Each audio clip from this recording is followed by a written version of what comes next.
The YouTube stream is going to start a little bit late. Well, let's hope this works. So anyway, today's show will be about CRT shaders in RetroArch.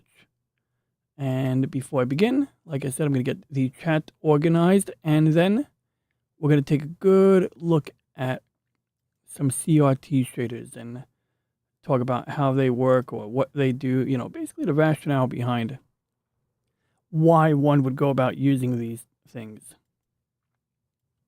Because I'm not without empathy for the logic or the sentiment that this seems kind of pointless. And, well, if you don't even know what I'm talking about, bear with me one moment and we will get on to the topic at hand.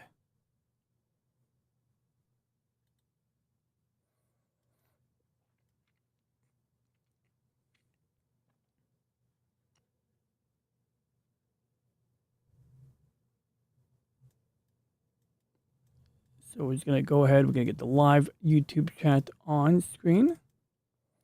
We're going to wait for people to tune in. And then we're going to take it from there.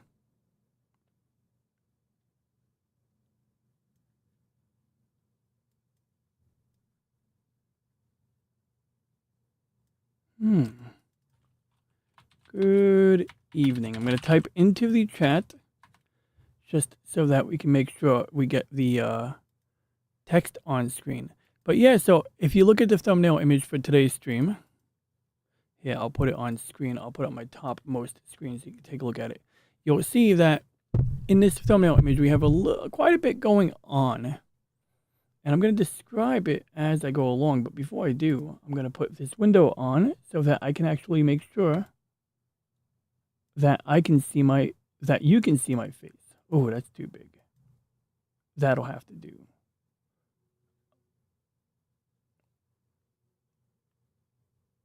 But yeah, we're going to resize the chat window. We're going to get a couple of things organized, and I'm going to explain this picture while I do that. So first thing I need to do is I need to get the I need to turn on my live chat overlay because I did not turn that plugin on. So now it's on. I'm going to hit refresh. Okay, there we go. Now we have the live chat on screen. I'm going to resize it a little bit so I can, you know, see what's behind the YouTube chat window. And then I'm going to verify that we're looking good. All right, good. I can see the chat.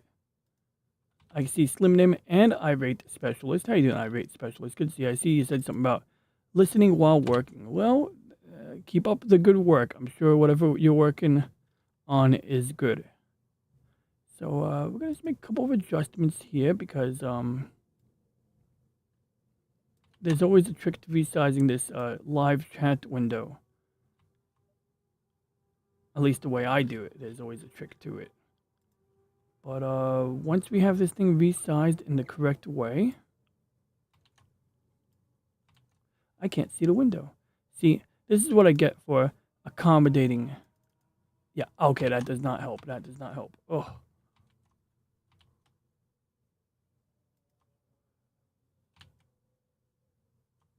That infinite video loop window actually does come in handy. All right, hang with me. How you doing, Real Wade Nation? We're going to get right on topic in a moment. I'm just going to get the chat to show up on screen correctly because whenever you resize this,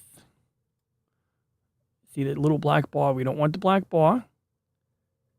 We just want the chat. So I think we're looking good here. I think we got most of the chat here, so that's good. Oh yeah, by August. Yeah, don't set too far of a goal there. But hey, you know, it gives me some breathing room. Like I said, I literally, like, the battery compartment is puffy on the Game Boy, and I gotta swap the battery out, which is like a 5-minute procedure. Just, you know, got the screwdriver for it too. Hey, what's up, Cherry Clover? Good to see you. So anyway, we're gonna do something real quick here. So I'm gonna finish getting the chat ready, and I'll talk about what you're looking at here.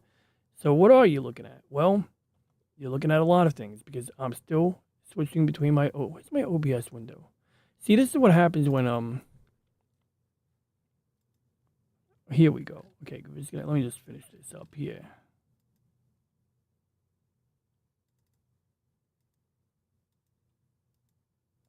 I got to click on the chat again. There we go. Yeah, that's why I didn't schedule today's stream. I figure if I don't schedule it, I can't be late. You know what I mean? Like it's only when you schedule it you're late. I didn't schedule the stream, so I'm not late. I'm here when I need to be, right? Like the wizard is never late. He's on time or something like that. You know, the Gandalf quote. All right, let me just double check here. So I need to switch between all of my scenes and make sure the chat works. So it works there. It works there. Now I'm going to move this video window here, even though it's an infinite loop and that can be annoying because we need to see it on my right screen. Okay, we can see the chat over there. And that's basically it. We don't have any other monitors hooked up right now. So that is it. So we can get on with the show. Oh, that's very weird. I guess I turn off the chroma key on this part of the oval here. Okay, well, that's all right. We don't need it right now. All right. Now I can explain what you're looking at. I have no fucking idea. I literally have no fucking idea. Okay, Rumble. It's like I got to set up a permanent streaming key. It's working. I don't know what is right or wrong. Look, I started the Rumble stream early. But yeah, Rumble, it's like unless you set up a permanent streaming key, you got to like copy and paste that information every time at the start of a stream. And that always throws a monkey wrench into the works. But I hear it's very easy once you set it up properly. Because like when I start a stream, I just go to Restream. I punch in the information over here.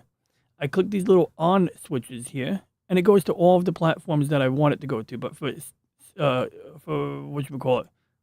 Oh my God. Yeah, so the name over here is wrong. But we have the right name over here because it doesn't automatically take the name from here and send it to Rumble. It does that for YouTube and Twitter, but it doesn't do that for Rumble. But it doesn't matter because, like I said, this is irrelevant. So I don't care. It works now. As long as I see this is working, I can put the chat on the side. I often neglect it anyway. I mean, you know, if more people were on Rumble, sure, I'd pay more attention to it. I'd have the floating window, perhaps. You know, maybe I'd include it in the live chat overlay. But for today, we're going to not do that because we're already streaming and because it's an afterthought anyway. What we will do, however, is figure out... That's interesting. Why is that not working? Oh, that is working. Okay, good. Where's the other one? Oh, I see. That's over here. There we go. Okay, good. We got all the chat windows up. So that's all I need to do. So, yeah. Like I said, the time on Rumble is different. No big deal. Hey, what up there, Pop Culture Mechanic? A wizard is late, nor is he early. He arrives precisely when he intends to. And I gotta say, I wish I could have this over here on my left monitor. I'm sorry, you don't even see what I'm doing. I wish I could have this on my left monitor, but I have to put it here for today because of what we're doing. So I'm going to be looking to the right quite a bit in order to read your messages. So I do apologize for that. Maybe I'll figure some other solution out later. Oh, you know what? I'll just open up the chat twice. Why? I could do that, right? Yeah, there we go. Good. I could have the chat window on my left monitor as well. You know what? Let's open it up in Firefox. Let's make this as confusing as possible. Why don't we? Right. We're going to make this as confusing as possible. But jokes aside, I just want to make sure I can see your messages while I'm going along. So, you know, oops, I just closed the Rumble. Uh-oh, I don't want to close Rumble. All right, well, we closed Rumble. There we go. I got it back. But there we go. I just want to get the YouTube Studio opened on Firefox so that I can see the chat without that big bar at the bottom. Okay, there we go. Now we're good.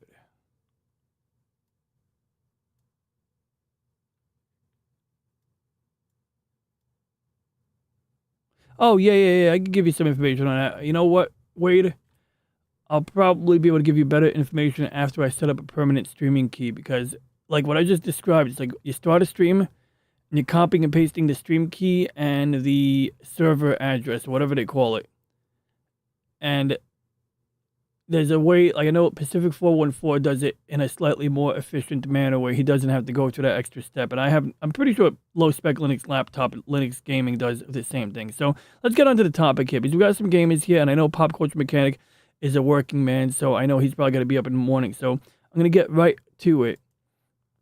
I'm sad if I share people's live streams. Yeah, don't worry about it. You're good. I don't private the streams. I don't hide them. If I didn't want to be seen, I wouldn't be doing this. But I know what you're talking about, Sherry, because like I I have a friend who, like, whenever he streams, if you're watching a stream and then you, like, turn around, when his stream is over, it says this stream is not available anymore. So I know exactly what you're talking about. You can do whatever you want. You don't have to share my stream. You're not under any requirement, obligation, or anything like that. You know, it's always appreciated, but, you know, it's really not like, you know, I appreciate you thinking about it, though. I appreciate your, I just hit a random button on my keyboard. Oh, there we go. I appreciate your consideration. So anyway, oh, I got to do one more thing. I'm so sorry, guys. I got to make sure. Let me see. Okay, good. Camera is on. I didn't turn on the camera. We got to do one last thing, and then we're going to get right to the topic. Oh, God, that's big. That's what she said.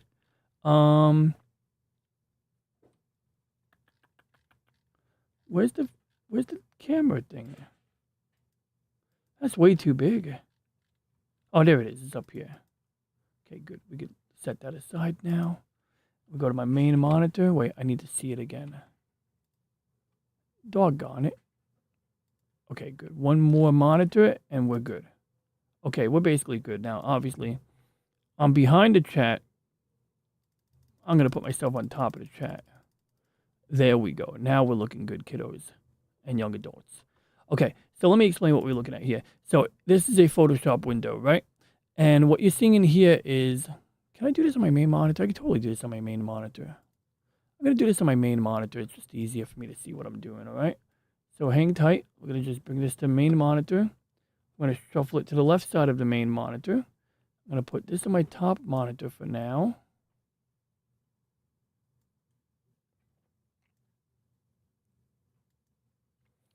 Okay, good.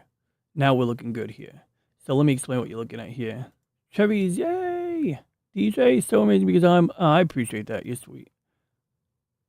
Saturday morning, that's the morning, bro. I mean, I should get up in the morning, but, you know, I usually wake up late on Saturday. Oh, see. A wizard is never late, nor is he early. He arrives precisely when he means to. Hey, Free to Think, how you doing?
God diggity fucking shit, I was on mute. Pardon my language.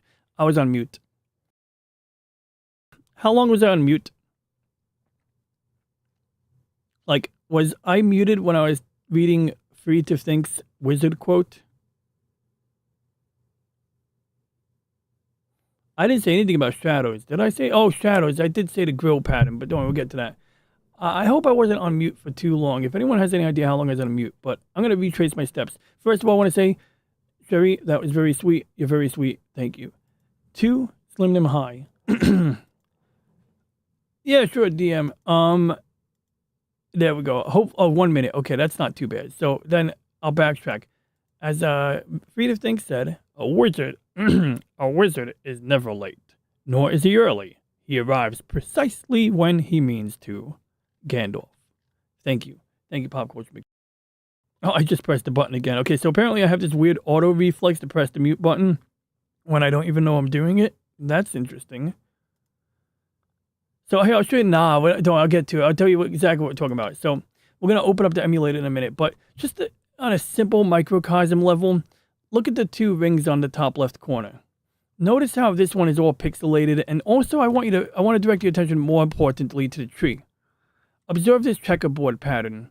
So this is exactly how the devs, designed the game, but the thing was when they designed these checkerboards, which by the way are not scaled accurately, I can see the checkerboards are not uniform, which means that this is a picture that when I made it for the thumbnail, it got a little imperfect. But the bottom line is that when you're playing it on a modern screen, a modern TV, or a modern emulator, that ring looks very blocky. And there's not necessarily anything wrong with that, but as it turns out, when the devs made the game, they knew that it would be played on a CRT television. And so what they did was they took that into account because everything is made up of scan lines. On an old TV, it's like, it's a whole other topic, but essentially it updates the picture in alternating pairs of lines. For instance, that's a whole rabbit hole, but just take my word for it.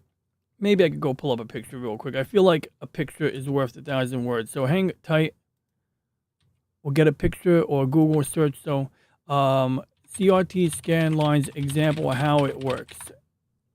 All right, so hopefully this will kind of explain it a little bit. Not really, although this is cool. It does go to one of the websites that thoroughly documents the rationale behind doing the things that we're doing today. But what I really want to do is kind of just show, like, when you look at the picture, what happens is it's actually, whenever you watch video on an old TV, it's switching these lines between each other. So to give you an example, like interlaced video example picture diagram. I know we keep jumping around, but I want to give you guys, okay, this is actually an okay example of what's going on here. I found an example here for you guys. Okay, so here's the squirrel, right? See that squirrel? So observe that, like that or a picture of a sunrise. This is a great example here. So when you want to watch a video now, when you watch an old TV or even TV signals that are interlaced today, but especially old TVs, every picture is split up into alternating lines. So this is group A on the top left corner, and this is group B. And so in order to give you the illusion of motion, what it would do is it would replace the lines in the gaps with the next frame. I feel like there's a better way to explain this. Well, bottom line is, okay, look, I don't want to make this too complicated. I don't want to go down a rabbit hole too deep. I'm hoping to keep this kind of short. But I do want to convey to you guys in some way that is not overkill, but sufficiently descriptive what is going on here. CRT, how interlaced video works. Hopefully there's going to be we got Linus Tech Tips explaining it. Or here we are. Let's see what this YouTube short does. That is not helpful at all. It just shows you that it looks like crap. Oh, good. Hey, look, the picture of the squirrel is here. Do we have to share my desktop audio? I think I do. I'm going to share my audio with you guys right now. Hang tight. So, I'm wearing my headphones. No, my headphones are not on, so it doesn't even matter if I wear them. Okay, so we're going to share the audio as it is. Hopefully it's not too loud. And progressive video scan. There has always been talk about the differences between interlaced and progressive scanning in digital video. Today, we will be talking about the difference between both types of scans. What is interlaced scanned video? And I'll translate as we go along. Such as 480i or 1080i. So right off the bat, like when you hear these terms 480p or 1080p or 480i versus 480p, essentially what they're saying is there's so many vertical lines of resolution. And while on a computer we measure the resolution by how many pixels wide it is, so 1920 pixels wide by 1080 pixels tall. That means it's 1,000, basically 1,920 pixels horizontally, and there's, 1,080 pixels from top to bottom. In an older TV or, older monitor, it might be 640 by 480, let's say. But on TV, it's not like, it's not exactly using pixels. Interlaced. Also known as interlaced scan. So if it's not using pixels, what is it doing? Well, essentially, it's doing things in lines. It is almost like a fax machine. Doubling the frame rate of a video display. Scan lines as So basically, every picture on a TV screen that is interlaced, an old CRT television, in this case, in reference to what we're doing today, we're talking about old video games. So essentially, if this was a Sonic the Hedgehog game or an airplane game, every thing that moves, every video that you watch, every movie you watch, as you know, is a series of moving pictures. So when it comes to motion picture, it's a roll of film, and on that roll of film is just one picture after another picture. It's just like a flip book. And as the film projector flips through those pages in the flip book, so to speak, it appears to be moving. And it does that with 24 individual frames per second. But the thing is, TV had to work differently, just due to limitations, especially when TV came out in the 1930s, 40s, 50s, whenever they, implemented whenever they came up with the, something resembling the modern implementation of TV. They had to come up with something else. And as a side note, I think we should look up an example of an old school, like, scanning television or something like that. Like maybe slow scan TV or something like that. So I don't know what's going to happen here. This is not really, is this how this worked? That's not how this worked. No way.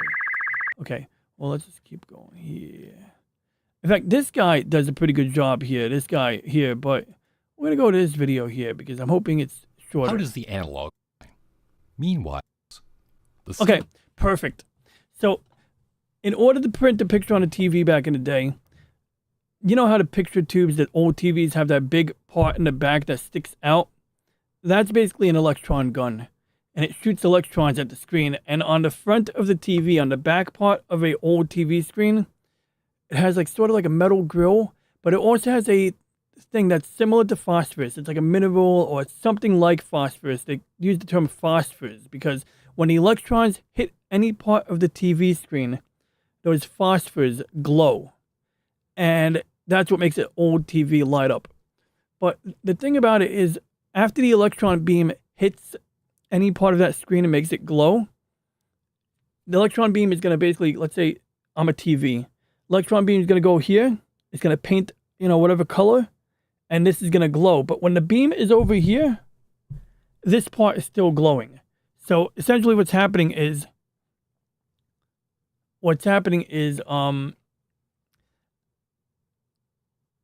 the following.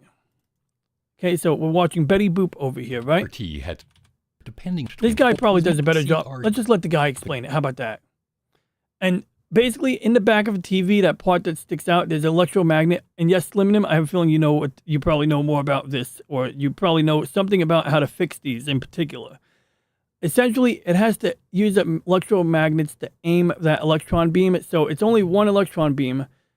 On a color TV, there's 3 different electron beams, but essentially it's got to aim it at different parts of the screen. The camera signal was sent to the television monitor.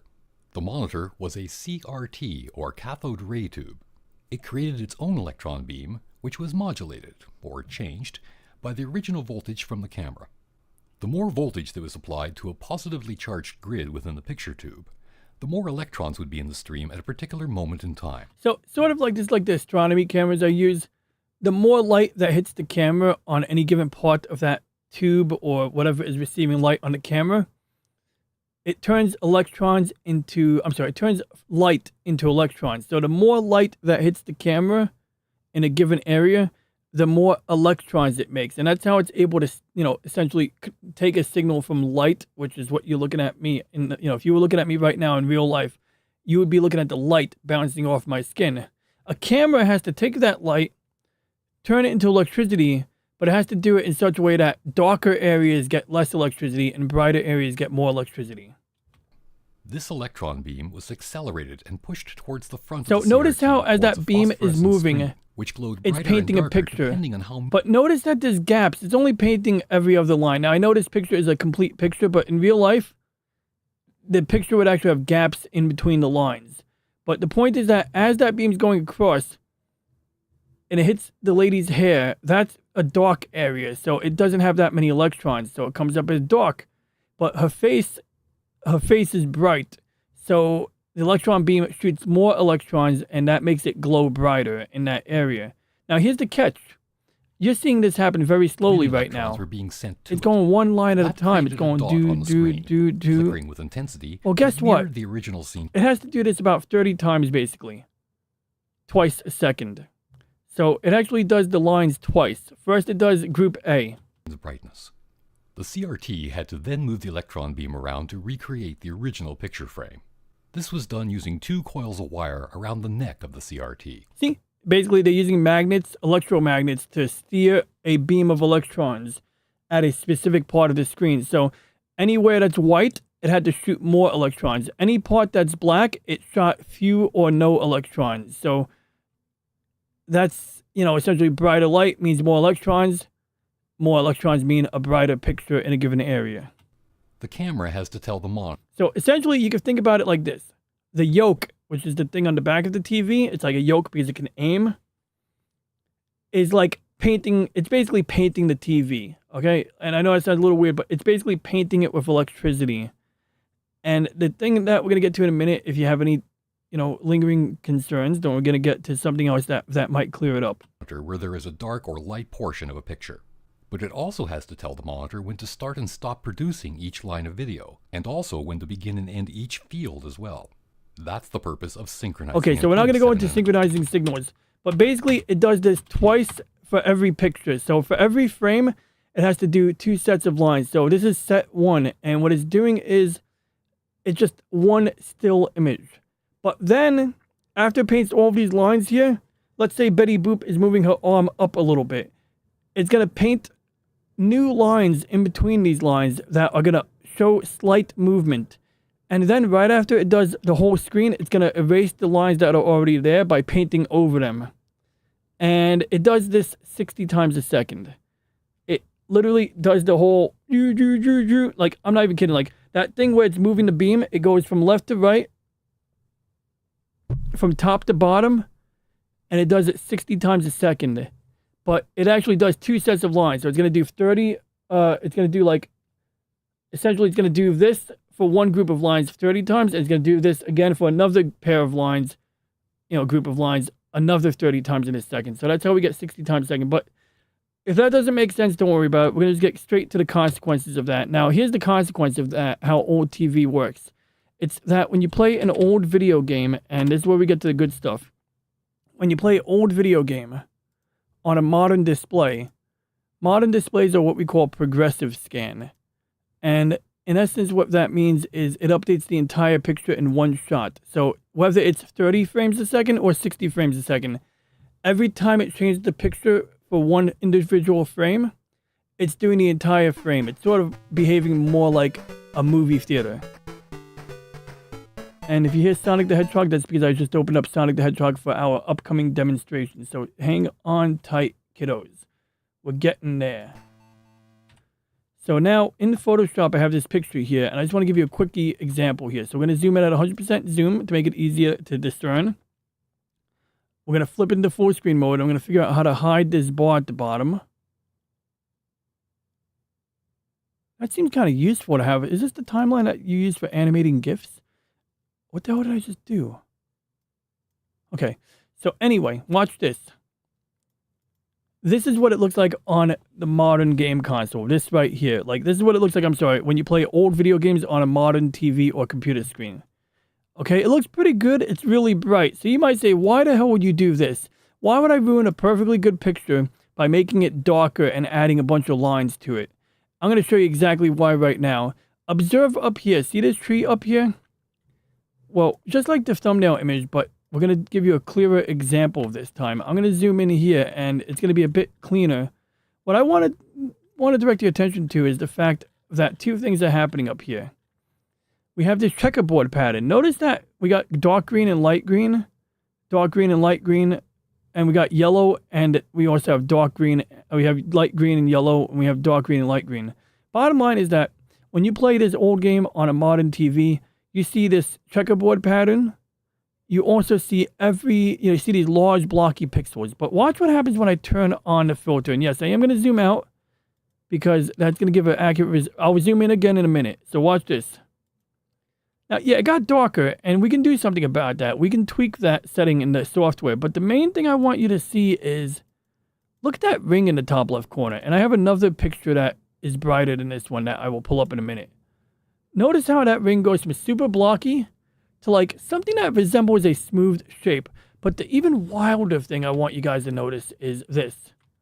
Is the fact that doing this, we create new colors. And what I mean by that is, look at this tree over here. We got green, dark green, and darker green.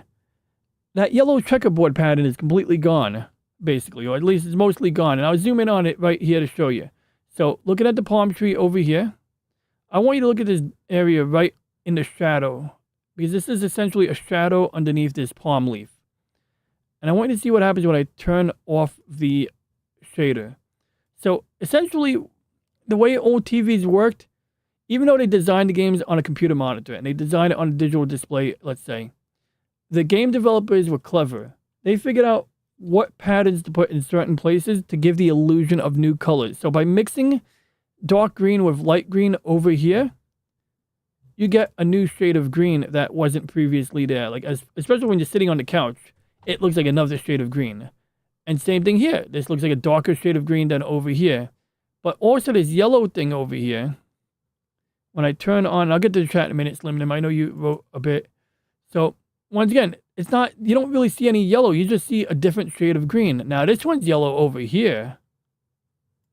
And that's because that's all yellow. But the yellow and green mix, it sort of blends together into a different shade of color. And then the other thing is, these palm trees look kind of ugly and blocky. And, you know, depending on your perception, I think they have more shape when they look like this. But this isn't even the best image. This is just the most recent one I did.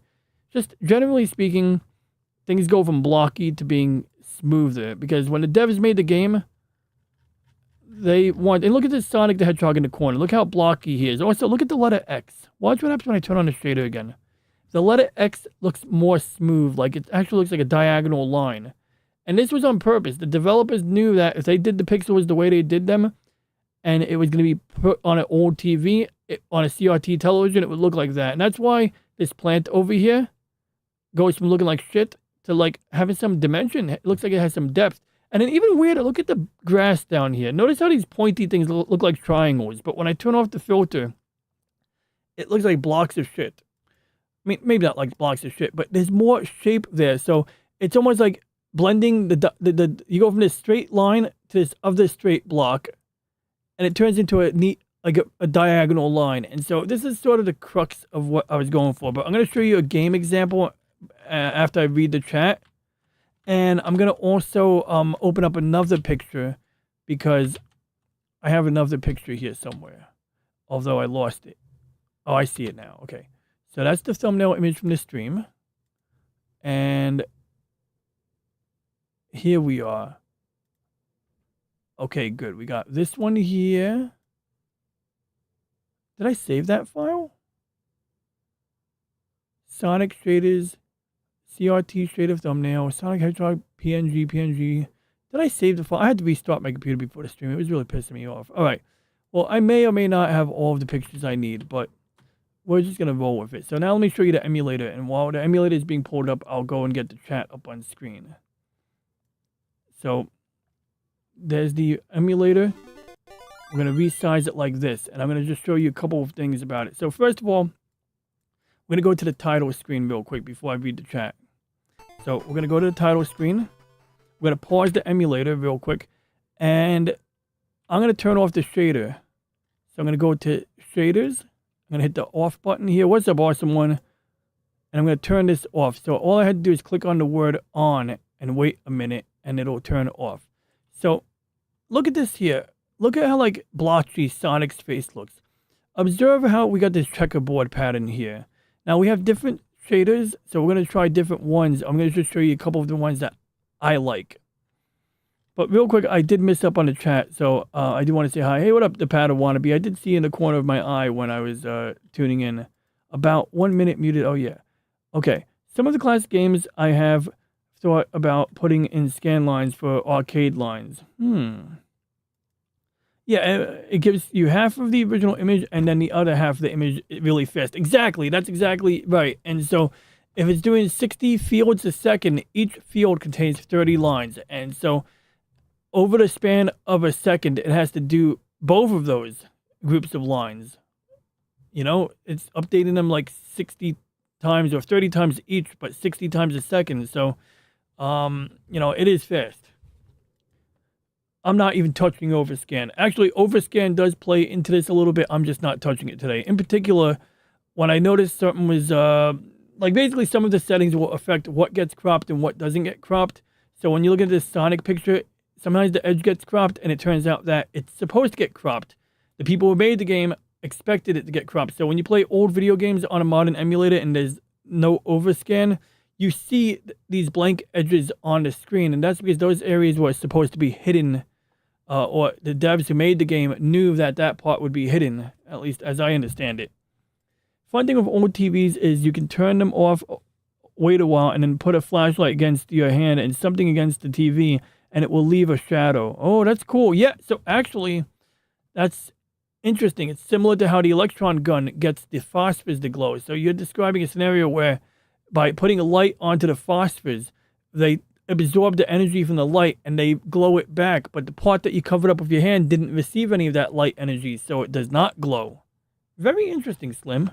And that's the key right there. So that's why when you watch VHS tapes or TV on an old TV that's interlaced, or when you play video games that have scan lines, you don't see those lines on the screen when you play on an old TV. But when you play on a new TV, certain video signals that, not necessarily all of them, but certain video things, especially a baseball game on a VHS tape or certain DVDs, anytime someone's waving their hand really quickly, you see these horizontal lines. And the reason you don't see those combing artifacts, they look like the comb, they look like the teeth on a comb that you comb your hair with. That's one of the reasons I was late. It took me a little while to get my hair to look right. Essentially, right when it paints the lines or right when it's moving, the combing artifacts get blended in because the phosphors take like a fraction of a second to stop glowing.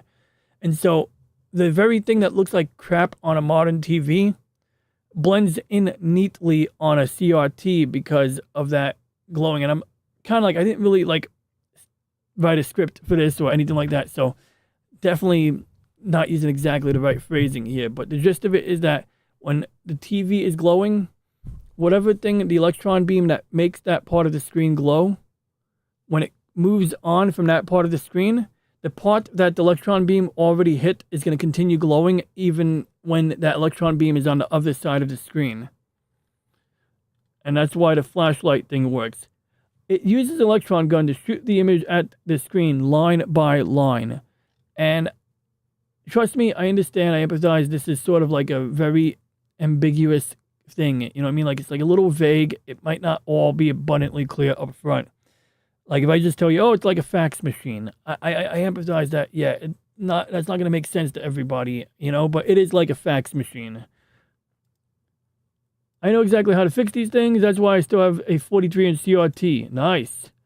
Non-ionizing radiation, by the way. Yeah, I knew that, but yeah, people will make up all kinds of shit, yo. The other day I was like, some idiot was saying some shit about radiation and cell phones or whatever hippy-dippy shit they were saying. It was pretty funny and sad at the same time. They had no understanding of the difference between non-ionizing radiation. I mean, it's okay if you don't know the difference between non-ionizing radiation and ionizing radiation, but don't act like an authority on the dangers of smartphones and microwave ovens unless you do know the difference. If you do go to repair these things, make sure you have your 3-foot-long set of nylon screwdrivers. Yeah. Well, this is the thing, Slimnim. This is exactly why I'm doing this video today. It's because when I realized that there was these gamers who were like making a thing about, oh, CRTs are the best. And I get where they're coming from. I truly do. But I'm like, for the love of God, there's got to be a way to replicate what a CRT does using all of this technology we have. Even if it takes the full resources of a modern graphics card, there's got to be a way. And luckily, I don't know how long these CRT shaders have been out, but they've gotten to a state of maturity where they work. They do the things that I think they should do, and I didn't even tell you what they should do. So what is the crux of this? Like, why do I give a shit? This is cool. Let me show you an example, guys. So we're going to look up a thing called a Sonic Waterfall. And basically what it comes down to is in old Sonic games, when when you see a waterfall, and let me open this up in a new YouTube tab so we can put it in high resolution mode. So I believe this is what a Sonic game looks like on a modern TV. So observe. See these vertical lines here? That's what a waterfall looks like on a modern TV. And this guy's showing different shaders and how they affect it. So I don't know if this is exactly what they're trying to prove, but in this example here, you can see how Sonic looks like he's standing behind a waterfall. It almost, this is not a perfect shader, but it almost looks like it's transparent or translucent. Like it looks like that waterfall is partially see-through and it's in front of Sonic. And similar here, it doesn't look so great, but it's doing the same thing here. It looks like it's partially transparent. That one's arguably better, but the video compression makes it hard to tell.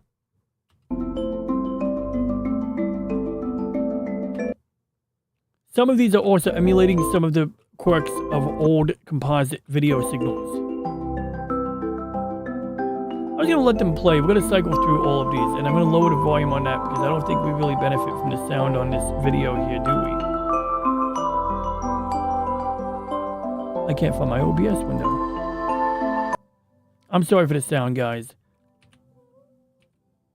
Hybrid DDT. So you can see there's a lot of different filters, and all of these filters are trying to do something about the fact that digital displays are not giving you the visual experience you would have gotten on an old TV. And I'm not saying that we don't want to replicate the low quality picture.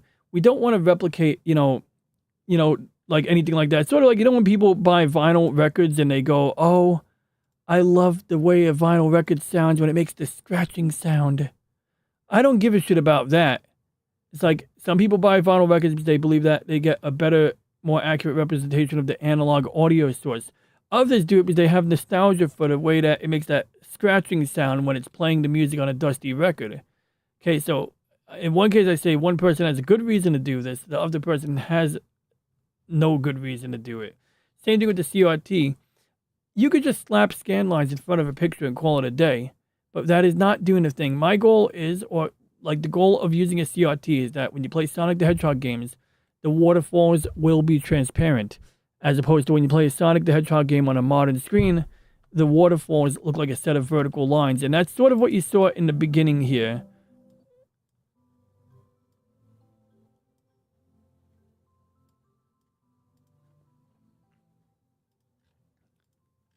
Cool, thanks, Limnim. I appreciate that, but I do worry that I'm making up too much bullshit, or I'm walking around in circles talking about something that makes no sense, or that, sometimes when someone takes a long time to explain something, that's evidence that they don't know what they're talking about.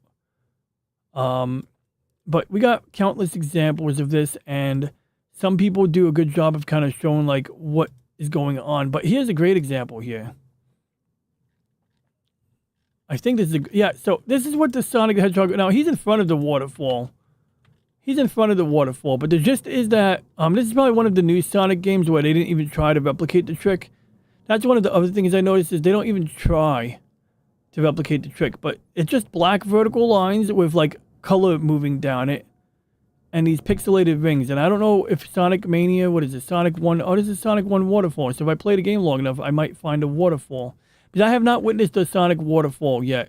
Here we are. So let's just read what it says. Transparency in this scene from Sonic the Hedgehog is done using vertical dithering. Look at the famous waterfall example from stage 1. Okay, so I think is this a re-release of the game? Partial transparency, being able to see through one layer with another layer underneath it. Alright, so if a developer wants to create more varied transparency effects, they have a few options available. Okay. So he's just kind of showing like how they did it. So now, an approximation of how vertical dithering appears. Okay, so this is what the waterfalls look like on a modern computer display. And while these squares over here look beautiful, like they're perfectly squared and they have the right color, these pointy needles on the ground are really just pixelated as F. And the waterfall is just a vertical line. Now, I wanted to scroll down here and show you an alternative. In this one, it's simulating a CRT with a composite video signal. Now, the blocks look a little bit like they have little horizontal lines going through them. But these things, you don't see the jagged edges on the pointy bits as much. But most importantly, suddenly all those black vertical lines that you saw a minute ago and the random alternating pairs of lines that were vertically stacked or, lined up horizontally, but, vertical lines going, from left to right. Now it looks like this. That looks more like a waterfall, So that's sort of like the gist of what these filters are trying to do. Oh, here's another one. Like, what is going on here? What is this supposed to look like? Can you guys even guess what this is supposed to look like? I think I know what it's supposed to look like. And from what I can figure what it is, this is supposed to look like smoke or dust. And so sometimes people, they'll play an old video game on a modern screen, and they'll be like, oh, this doesn't look the way that I remember it looking. And it's because it doesn't look the way they remember it looking, because it's, it's not on a CRT, and there's been no attempt made to filter it. I'm not saying that the individual, need to filter it, but when they re-release a game and it looks like this, the company that's re-releasing the game really should go through the trouble of making it right. Now look at this. Look at that. Look at that. Look at the difference. Like, it's not much of a difference, but essentially, yeah, it looks like a series of horizontal lines. Whereas up here, it's actually just a bunch of vertical lines. So what they did was they took vertical lines and they blended them. And I think we can actually, we're gonna have a little, what is that? Yu Yu Hakusho? Yeah, that's Yu Yu Hakusho. Yu Yu Hakusho. It's a show about Yu Yu Hakusho. I'm sorry, that's corny. It's the Yu Yu Hakusho show. It's a show about Hakushos. Okay, I'm sorry. So I'll show myself out. Now, I'm sorry, I gotta clear. Yes, exactly. Clouds or mist, just like Lady Mist. LCX stage 2, Ronnie. All right, so I have to play to stage 2 in order to see my waterfalls, and maybe that's I got to the end of stage 1. I might even have a save state for stage 2. Oh, I just reinstalled RetroArch. I reinstalled RetroArch because I thought I had a problem with my gamepad input because I couldn't, use the rolling button. And you told me yesterday, oh no, there is no rolling. Use the diagonal button to roll. I'm like, I reinstalled RetroArch because of that. Before I spoke to you, I reinstalled RetroArch. How crazy is that? It is easy. Yeah, I mean, I was just playing with filters a lot. But it's true. It's not that hard. Greetings, Awesome One, Slim Nim, and Ronnie. Hey, Ronnie. Oh, I'm Ronnie. But yeah, I definitely got to... So I should definitely run into the game right now. Finger Pistol, man. Hold right, jump on occasion. Yep, that's Sonic. So real quick, right there. Look, we got an A/B switching right there. So I'm not saying everyone's got to do this. I understand when you add complexity to things, that it's another thing that you got to worry about. Is it going to keep working? Does it need maintenance? Now, in my case, I'm going to back up my RetroArch filters and settings, and perhaps at some point I will do a video to explain how to set it up, because I know when I first downloaded these filters, it wasn't clear. Like, I knew I could download the thing, but I'm like, where do I put it? So I put it in the folder I think it belongs in, and it doesn't work. And then even when I followed directions, it kind of worked, but I didn't fully understand where I was going in the menu to do what. But now I'm starting, I have a much clearer understanding of how to set this up. So that's the gist of it. These are just a couple of examples of how game developers exploited the quirks of a CRT television set in order to, get more detail, to create fake fog or mist or smoke, to give you colors that were not there previously. And you can even see, like, this castle in the background, it looks like it is a bunch of blocky textures, but it kind of looks like it's got texture to it. And you can see how even up here in the sky, look at this one here.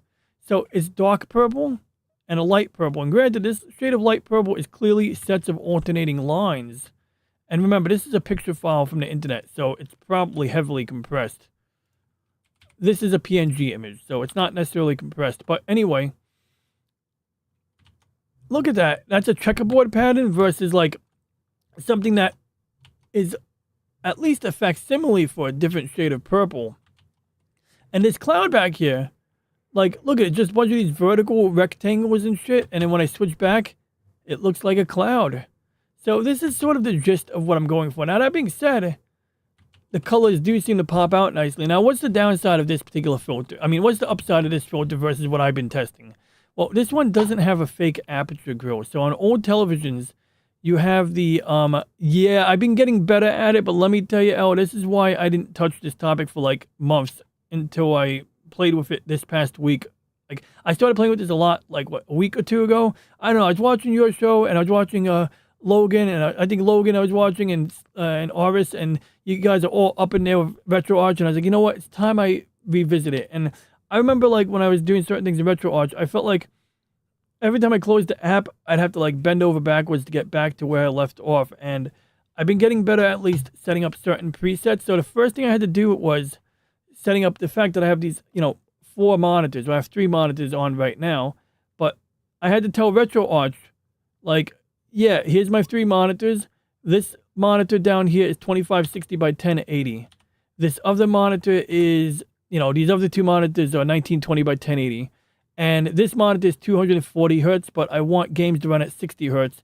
And this monitor is 75 hertz, but I want games to run at 60 hertz. And this monitor is 199 hertz, but I also want games to run at 60 hertz. And that's basically like what I did, and what I that's what I set it up to do. And then once I had that and it was saved, I'm glad I don't have to repeat that again. So let's get into the emulator, because I don't want to waste too much of your time. I want to tune into my boy Aris right now.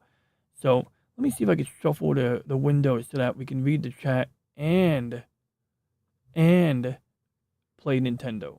And by Nintendo, I mean Sega. But you know how when old people say Nintendo, they mean any video game?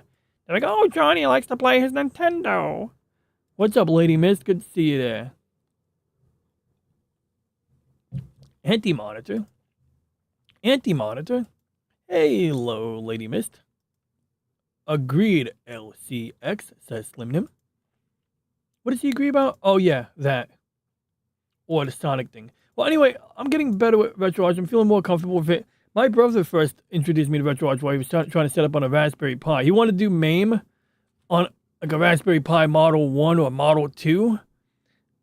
That seemed like, yeah. Anyway, so, gold star for valiant effort. Oh, yeah, where's my gamepad? Okay, so let's roll. So, do we want sound? You guys want sound, right? You want sound. Of course you want sound. Kids these days, you all want sound. You want to hear your video games. You want to breathe your video games. How's the sound? Is it too loud? Is it loud enough? Let me know. Now, yes, I know I can full screen this. Oh, crap. Damn it. Fudge muffins. So, a while back, I think I changed the setting that makes one side wider than the other side. Or is that an optical illusion? Oh, it's an optical illusion. It's because I have the black chat window to the right. It looks funny. All right. Oh, wait. This is not... Okay, there we go. So, we're going to just pause. And we're going to do 2 things. Now, notice when you paused, see the water over here? Notice the water is just a bunch of rectangles. So, we're going to turn on the thing. Now, these shaders, they have different ones for the same version. So, I'm going to load whatever last one we had loaded, but I'm going to switch it because I've had enough of this shader. And essentially, when you set them up, you got to go through the folders. In this case, there's 2 good ones. One that I use for NES and one I use for Sega. And for Sega Genesis or Sega Master System, it's called Mega Bezel. And Mega Bezel has these. Now, I made it transparent. I know it's hard to read, but I did that because it allows me to sort of see what it looks like with the menu on screen. I prefer the sound to a wax cylinder. Yeah, I like that too. I just love the idea that I don't even like, I guess it's a harder wax, right? Because I always thought about that. I said, like, wouldn't you be scratching up the wax? Wouldn't you be, like, erasing the music as you're playing the music from the wax cylinder? But I'm going to guess that back then they had waxes of many varieties, right? Before they had plastic, they must have had wax figured out like Bakelite or something, What's up, some person? Good to see you, buddy. Wait until RetroArch screws up on you multiple times, and you have to rescan all of your games multiple times and have to do your things multiple times. It sucks. I'm sure there's a way around it. I'm sure there's a way to make a backup.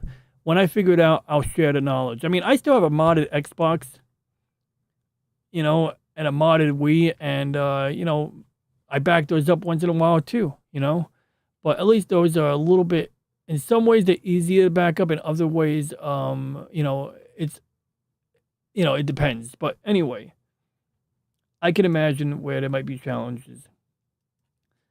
Hey, look, if I sound good on the phone, I must sound amazing on a TV. In my humble opinion, I sound great on a TV. He's the big bad Crisis on Infinite Earths. He's the big bad in Crisis on Infinite Earths. Is that a game? Watching the guy on the television live destroying an actual one-of-a-kind Edison wax. What the fuck? Did a guy do that? What a sick bastard.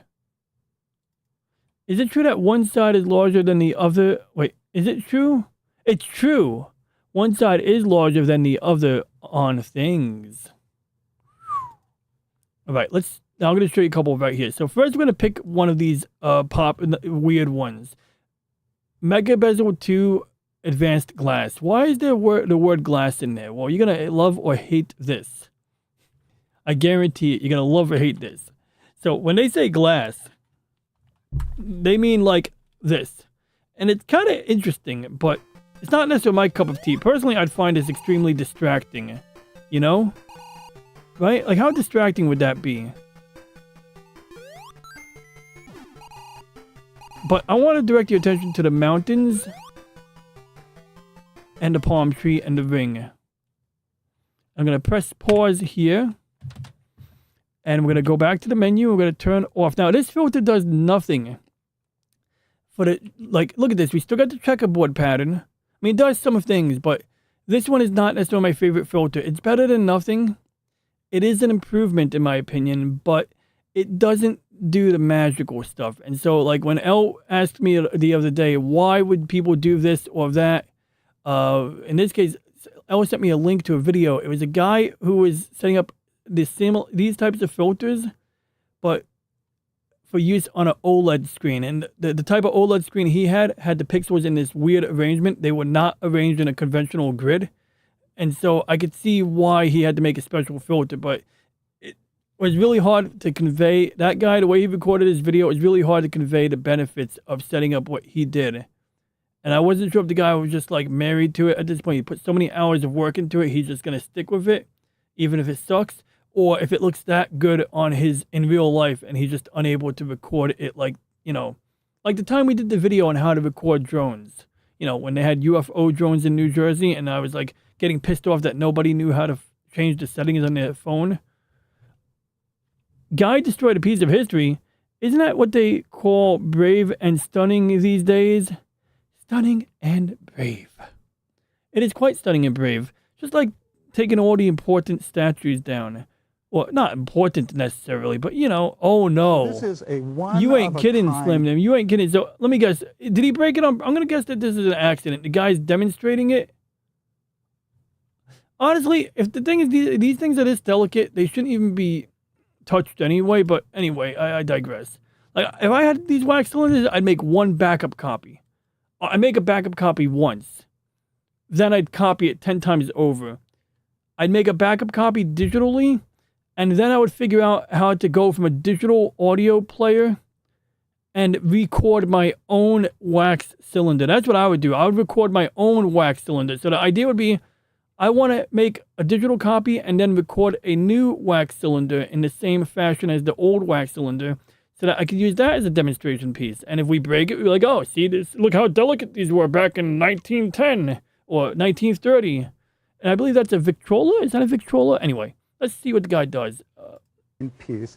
There's no other one like this particular one in the world. And you can see the tracks go this way. Oh! And it's really cool because...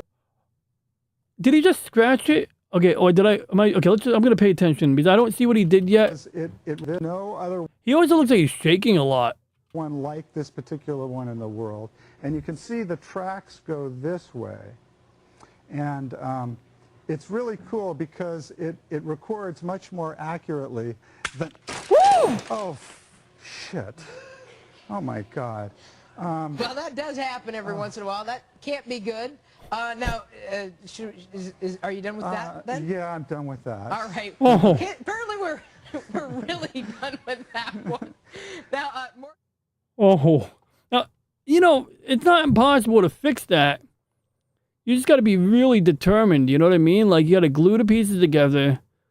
And, like, Library of Congress did some cool shit. The Library of Congress took some old vinyl records that were in some oddball format, and they they scanned them optically, and then they digitally converted the optical scan.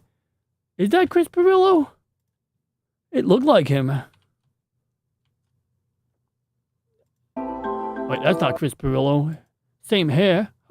Happen every once. I don't think that's Chris Pirillo, So, but that I know what you're seeing. You're seeing like the hair and the glasses or whatever, right? Yeah, I don't know. I don't think that's now, him, but I could be wrong.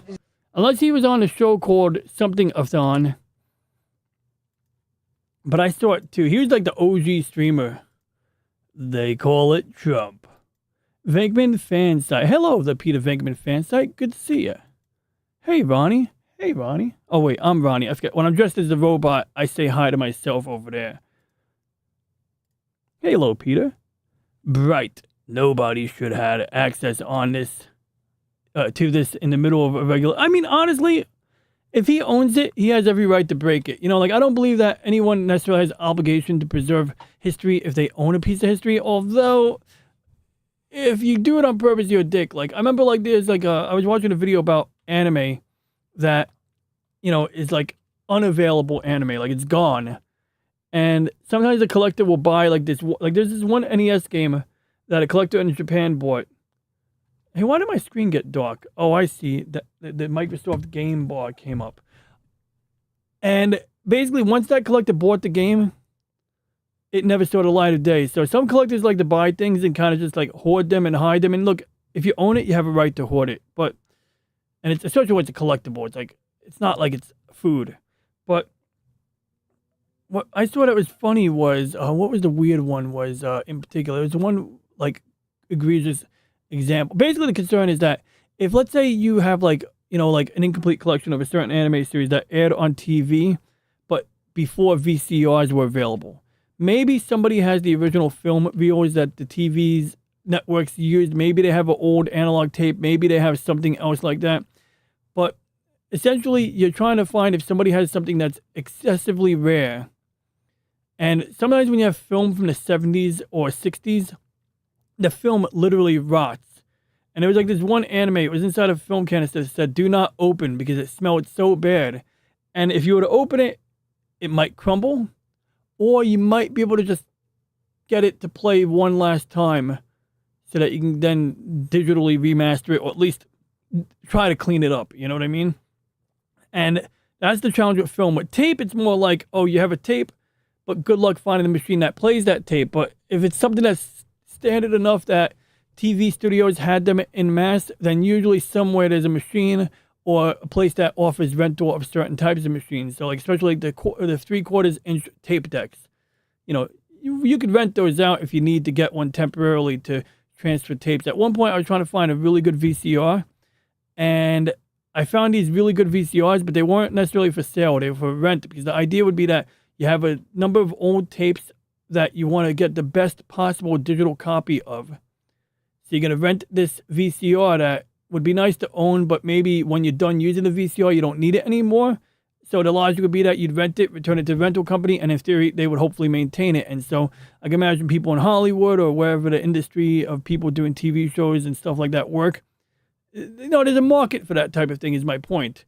But anyway, so the vinyl record, the cylinder, it's an interesting question. Like, does he have a right to ruin it? Well, if it's his, yes, but I do believe that he should make a backup. On the other hand, what's an example of something that we shouldn't allow to get destroyed? Is there something, like, it's sort of like those UNESCO World Heritage Sites. They have certain rules and, you know, things that help to upkeep the whatever old thing that they are, you know, preserving, so to speak. No, I did not ever see Melon Pan. Who is Melon Pan? Should I know who Melon Pan is? Is that a food? It is a food. I'm going to guess he's also a YouTuber, though. Melon Pan. Okay. We're going to wrap up as soon as we can tune into... Yeah, and I've never seen Melon Pan. He apparently don't exist anymore. Apparently it's a food. Am I spelling that right? So short answer is no, I have never seen Melon Pan. Schrodinger's anime. Oh, okay, wait. Is this related to that topic? Because that might be the one that... the video I saw. If that's literally the title of the video, even if it's not the title of the video, I know there's a video where a guy did a great job on it. I don't know his name. I don't remember. It was like one of those videos that came up randomly. I might have it buried in a playlist somewhere. But it was very, like, elucidating or enlightening to watch. Okay, excessively rare, like the original things made by one of the original person who made the original thing that made the original communication for the world. And the thing is, Edison's a dick. So that's why, I guess, you know, like Edison was a dick, yo. I was reading a book about Rudolph Diesel, and it was interesting. Rudolph Diesel visited Thomas Edison's house in upstate New York, and one of the things that Rudolph Diesel observed was that while Edison invented things that use energy, Rudolph Diesel invented things that produced energy. And it's like an interesting, like, you know, dichotomy there, you know? Put the previous thing we're looking at put the previous thing that we were looking at. You have a very delicate drawing out wax cylinder that is about as brutal as you can possibly think. Why on earth is there not some sort of stable thing? Yeah, I don't understand why that guy did not have it inside a special container. It looked to me that the guy had anxiety. It looked like he was on TV because he saw the way he was shaking his hands. And I think what he was doing was he's describing it, but he didn't want to drop it, so he squeezed. Oh. Did you see that? I just shot water at my monitor. Okay, so this is the drinking thing I use on my bike. This was opened. Okay, so I squeezed it thinking it was closed. This was open. Now I'm going to close it, and we're going to repeat that demonstration. So as I was saying, the guy's holding the record, and he's like, take a look at this record here. And he's like, you can see he's shaking his hands like, you know, and then I think he was trying to squeeze it to stabilize it so he wouldn't drop it, and then that's when it snapped in his hand. Oh my God. I got to clean the water off my screen real quick, yo. Oh my God. Oh no, my good screen, my 240 hertz screen really took the hit. Oh, Maron. Oh, good thing most of the water missed the screen, I guess, but holy shit. And good thing the screen is warm. Maybe the water that did get in the buttons will evaporate.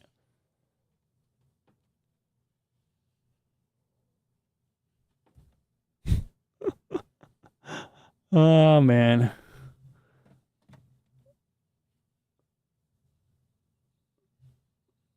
Oh no, that's a weird one. I don't know where it's going. Edison's a dick. If you know, you know. I mean, I could take that in the most literal sense, not the most literal sense, but like literally insofar as the figure of speech, he's a dick. But I have a feeling there's also something like a movie.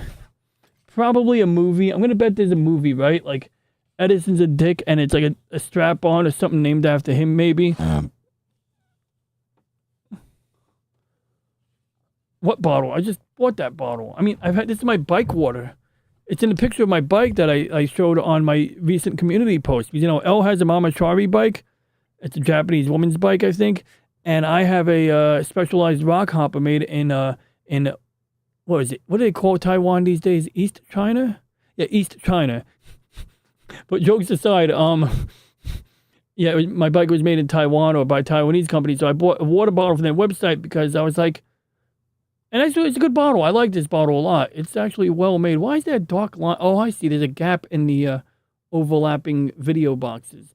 But anyway, the point is you got the demonstration. So we should get back to the game. They used to make cylinders. Oh, did you send me another video? Oh, yeah, L. Let's see what we got here. He's like, is this that guy? Is this the guy? Mido Cafe Melanopon channel. Okay, this is what you were talking about. Yeah, let's see here. I hope the sound works. Let me know if I need to goose up the audio, guys. Do we need subtitles for this? Oh, there's no subtitles. 撮ってるものなんですけど、お兄さんかっこいいんで、ちょっと写真撮らせてもらってもいいですか？あ、ごめんなさい。急いでるんだ。まあ、勝手に撮っちゃうんだけどね。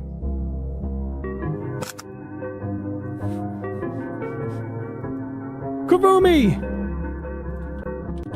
あ、ちょっとすみません。Oh, no. ストリートスナップ撮ってるものなんですけど、お兄さんかっこいいんで、ちょっと写真撮らせてもらってもいいですか？あ、ごめんなさい。急いでるんだ。まあ、勝手に撮っちゃうんだけどね。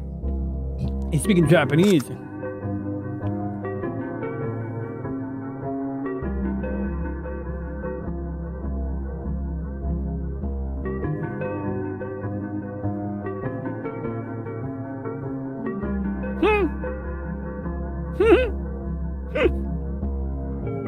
want to get one of those one day.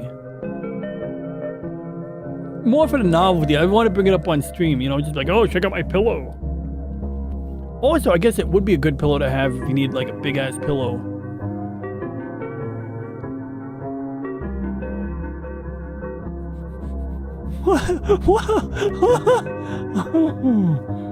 Oh my god. It's getting real fast. It's getting very real. It's getting very, very real.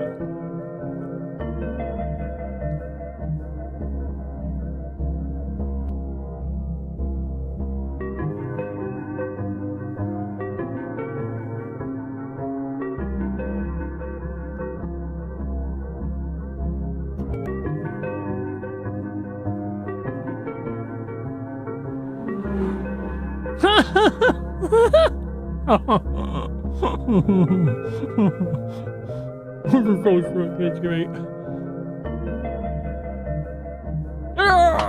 Oh no! You got a harem. You got a harem. That is great. This is ridiculous. Oh, this is absolutely ridiculous. Yes, he's not really Japanese. I know a guy with a split bottle like that. He has it in his thing and goes and pulls it out and just the top rips off. Yeah, they have those too. Yeah, I know he's not really Japanese. He speaks... At first I thought he was speaking Spanish. I said, oh, it must be the Philippines. Oh, look, my own show is live right now. I should watch my own show. You know, I will be clicking the like button on my video. Why? Because if you can't love yourself... If you can't like your own video, if you can't love yourself, you can't like or love others. So I'm going to like my own video. Yeah, I appreciate it. I appreciate funny idiocy. I do. Exactly. I'm looking at it from everybody and making fun of everyone. Yeah, I think, did I see it before? Is it a Nagi? Is it a Nagi? Nagi Senizan?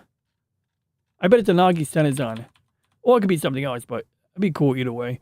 But let's see here. So I do want to get to the, let's see here. I want to show you guys. Okay, so you already saw this one. It's got the glass bezel. We're not going to focus on the glass bezels, but now...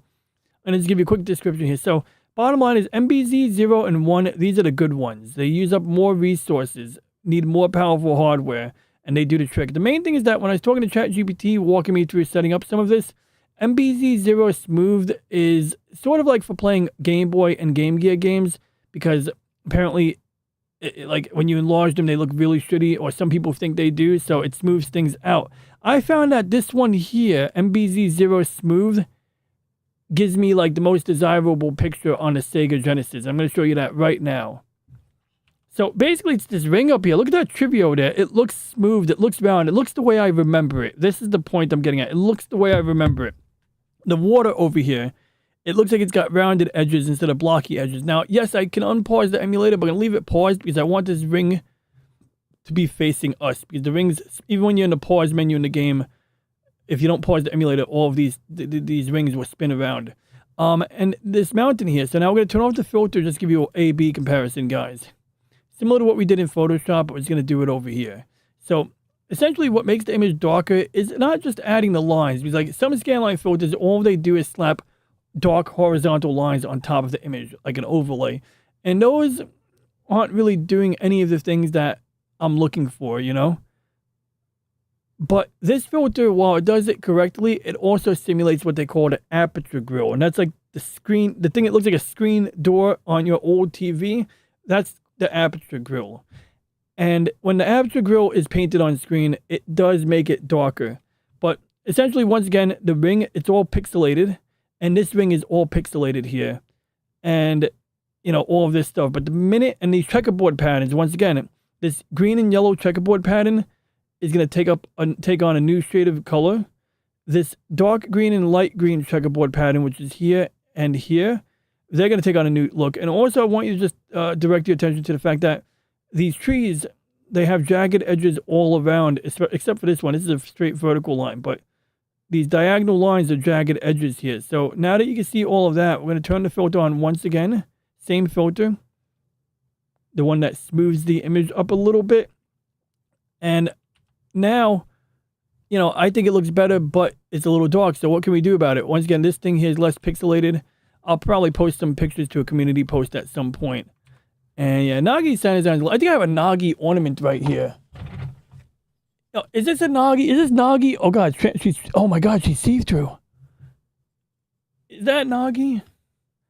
Let me just check something here. I'm not switching my vertical webcam until I make sure it's looking at the right part of my desk. Okay, good. It's looking at the right part of my desk. I just want to make sure you guys don't see my underwear or my messy desk. There we go. Just had to clean some dust over there.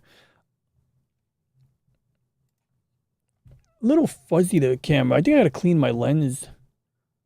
I don't know why the lens is so... Yeah, is that Nagi?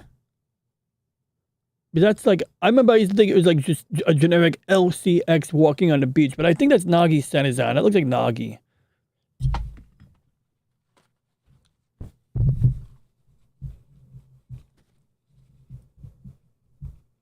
Yeah, I do want to see it. Yeah, I know. I left your art on the screen. I mean, I left your message on the screen forever. There we go. Okay. That's a little clearer. Oh, yeah, it's better. Yeah, the lens was dirty, but I put gaffer's tape. Yep, that's your art, all right. If you ever want to buy something from a friend's, if you guys who have friends who stream, if you ever want to buy something from their spring shop or their Teespring, the Christmas ornaments are probably among the lowest cost item of there. And they're nice, actually. It's like, it's sure they're simple, but it's like, look at that. The print on here is pretty nice. It's got like a little texture to it. It's simple, but it's like a good way to support your favorite content creators as well as promote them. Because now when you hang the Christmas ornament up, people are like, oh, where'd you get that? Oh, my friend has a YouTube channel where they do this and that. And then you promote your homies. But also, you don't have to use it as a Christmas ornament. You can hang it from one of your spare monitor mounts like I do. Right next to one of my starships. Next to the USS Orville and the USS Daedalus. So, yeah, we got options there, right? So I just thought, I think it's cool that the ornaments. So what I want to show you guys is at the bottom of this list over here. If we go to the very bottom. Okay, so I didn't even explain what I'm doing. I'm sorry, guys. Let me explain what I'm doing here. Okay, so this is the gist of it. I press F1 and I go to quick menu. Then in quick menu, I scroll down to where it says shaders. And that is where I get the on-off button. Now, the cool thing is that if I press F1, and I press F1 again, it goes right back to where I left off. So this is tremendously helpful. It means that I don't have to repeat going through the same menu over and over again. Now, I'll tell you, the RetroArch interface can be a pain in the ass, but using ChatGPT was pretty damned helpful in getting this as streamlined as I have it right now. At least getting to the point where I can navigate it. And I was kind of leaning on AI a lot, being like, yeah, that option's not on screen. Here's a screenshot. Where do I go? That type of thing. When you send a screenshot to the AI, which I don't know if that's a waste of resource. Somebody just write the text. I write, this is what I see on screen. But anyway, on this page where you turn the shader on and off, if you scroll down, it has a thing. I have not touched any of these settings down here, but the only thing I go to is shader parameters. So now we're going to click on the shader parameters, and we get this big screen. And essentially, there's two things I changed. If I scroll down like 4 times, there's going to be a section that says curvature. Here. So this is the first setting I disabled. So this is what it normally looks like. This is like for people who want that nostalgic look. Like the old record player bullshit. But like, there just is, what I mean is, some people, they think that, oh, it reminds me of playing TV in 1988. It's so nostalgic. I just want the waterfalls to be transparent. I want things to be smoothed in a way that is consistent with the gaming experience or the visual experience that the graphic designers and the game devs had in mind when they were making this game available to the mass market of people who were using CRT. So that is basically why I could care less about, the curvature. In fact, I care about the curvature. I don't want the curvature at all. So I turn off the curvature. And there's different curvature settings. You could have like a Trinitron style curvature, I think. You could have like, more curvy, less curvy. Like this one here. So I immediately turn it off. Also, there's another setting I didn't disable yet. I did it with some of the presets. So I learned how to save the presets. And that's another thing. When you change the settings here, you do have to save the preset. And you can either overwrite what you already have, but what I would recommend doing is just save it as, because when you save as, it puts it into like an easier to navigate place. makes it easier to find. But now down here, if we go to the bottom, I'm just pressing page down, right? And I go up 2 pages up. It's going to be here, mask. This is the thing that affects the lines on the screen. So we got CRT mask none. And then we got these other categories. And if I cycle through them, the thing looks different each time. So let's go to 0. This is like where it doesn't even put a mask on screen. This makes a brighter image. And what's cool about this is it still looks good. So honestly, I'd say putting it on a -1 or, I'm sorry, -1 for no mask is probably acceptable for a lot of people, including me. Then you put it on a 0. 0 is a basic mask to the point that I can't even perceive the difference. Oh yeah, I can see it. The checkerboard pattern at the bottom changes a little bit.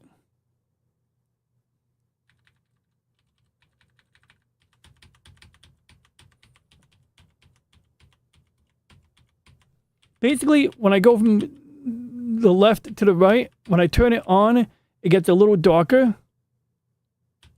When I turn it off, it gets a little brighter. So, okay, what's next? Well, we're going to open up ChatGPT because actually ChatGPT answered the question for us already. So I don't have to waste time. I don't have to waste your time like trying to explain it or pretending to explain it. I can just go find the AI conversation I was having and show you.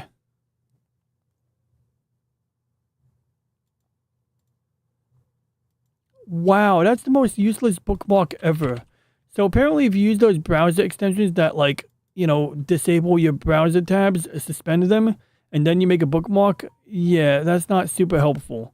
Okay, here we are. I got it right here. So now I wanted to say, okay, so we're going to do lots. Here we are. So the parameters we were just looking at, they're represented here. So over here, it says that we can pick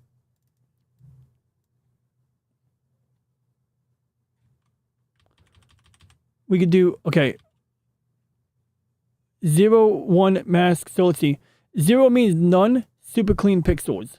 1 shadow mask type. Okay, so it's not telling us what number 1 does. Do I have to scroll up for that?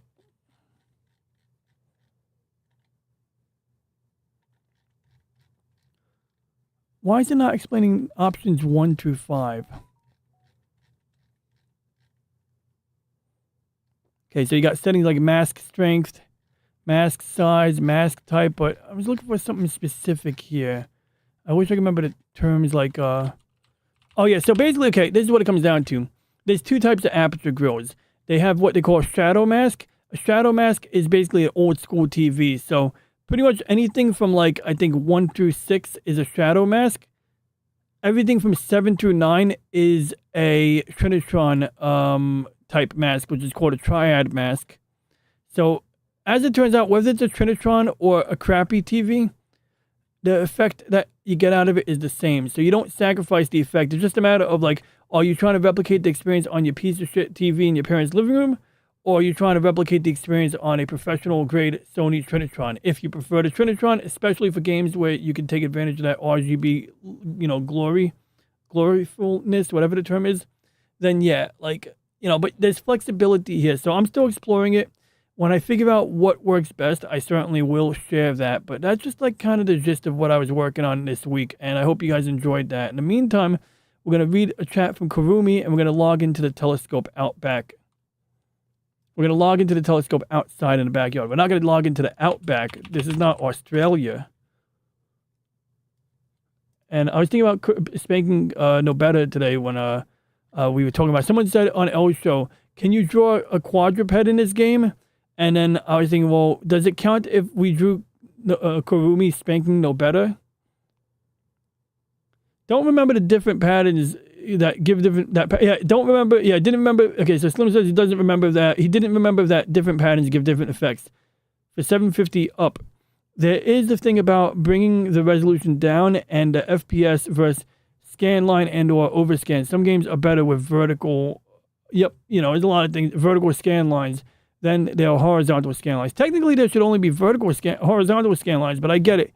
You're mixing vertical lines, I guess, with the horizontal scan lines. Honestly, actually, shouldn't pretend to know more than I do. Because I don't know how CRTs like worked. You know what I mean? Like, I'm sorry, I don't know how CRT monitors worked. Like, I know how an interlaced video signal kind of works on a CRT television. I honestly don't know how a decent CRT monitor would differ from that. That's actually originally an acrylic painting. Ah, that explains the color types. Nagi at the beach. That I digitally converted. Ah, did you scan it or take it? You took a picture of it, I bet, right? That's a tried and tested way of scanning in a you know, when you have something too big for a scanner. It's interesting seeing how the mess on your desk has grown since the last time you showed it. Yeah, one of these days I'm going to clean my desk. One of these days, it's funny, I was contemplating cleaning my desk today. Can you believe that? I bet you could believe that. I've been contemplating cleaning my desk before the show every week. And then I take a nap, and then I have to eat dinner, and then by then I don't have time to clean my desk. And then once the show is over, why clean the desk? The show is over. But in all seriousness, I need to clean my desk if I'm going to do any Gundam model work. Like, that's why I haven't touched any Gundams. I'm not going to sprawl random parts on this desk until I clean it. And I always got to find my good soldering iron. Might be over here somewhere. And that is where you're getting into the orientation and corrections in the arcade cabinet. Corrections. That reminds me that Game Gear had vertical scan lines. Okay, so I got to explore that. I wonder if they took an LCD and turned it sideways. You know what I mean? Like, because my Pocket PC my Pocket PC is a little different. My PDA, where's my PDA?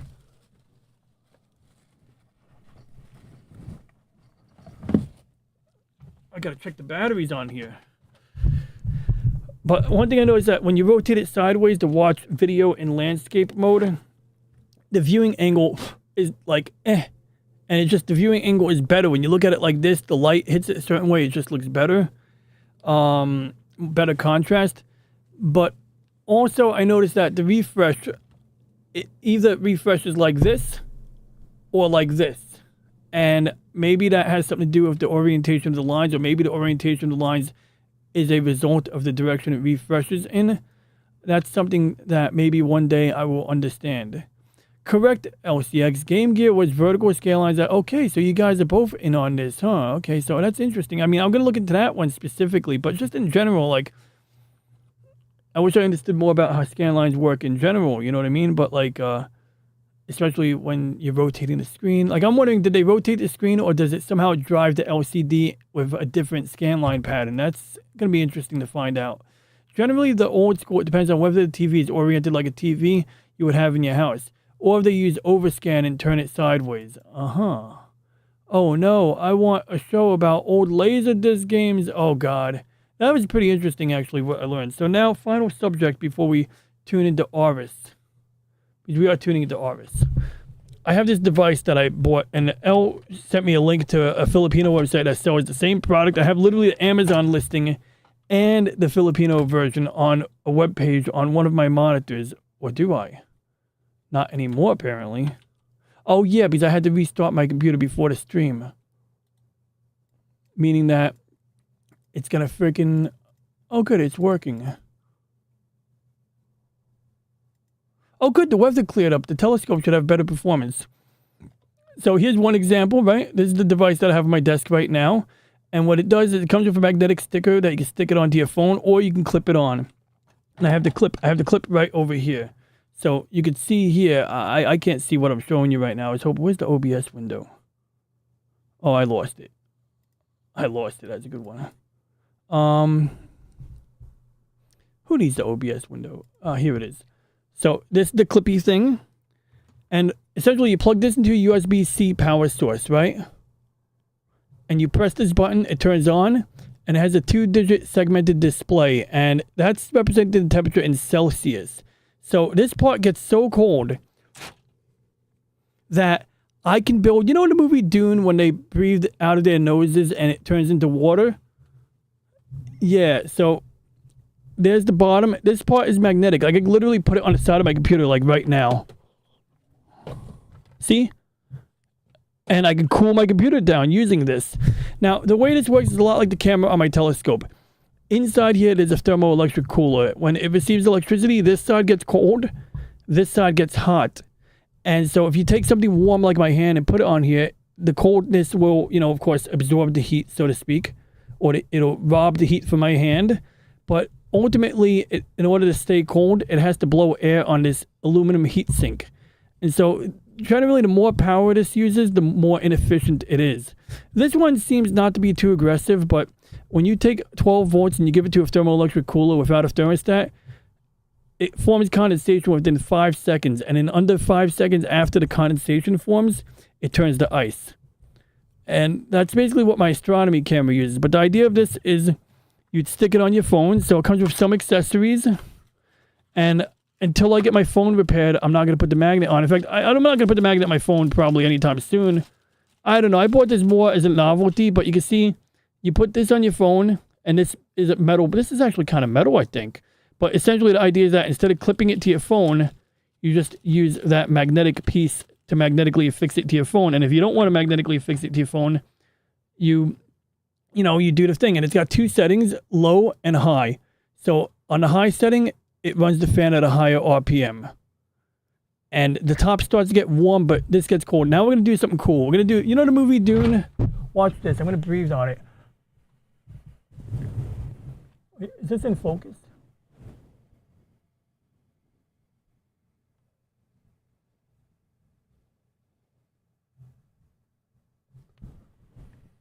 Okay, so in the movie Dune, when you wear the still suit in the movie Dune, they say that you gotta breathe in through your mouth and breathe out through your nose. So what we're gonna do is, we're gonna do that right now. We're gonna simulate the movie Dune. Notice there's no water on here, right? So now I'm gonna do this, watch. I'm gonna breathe in my mouth.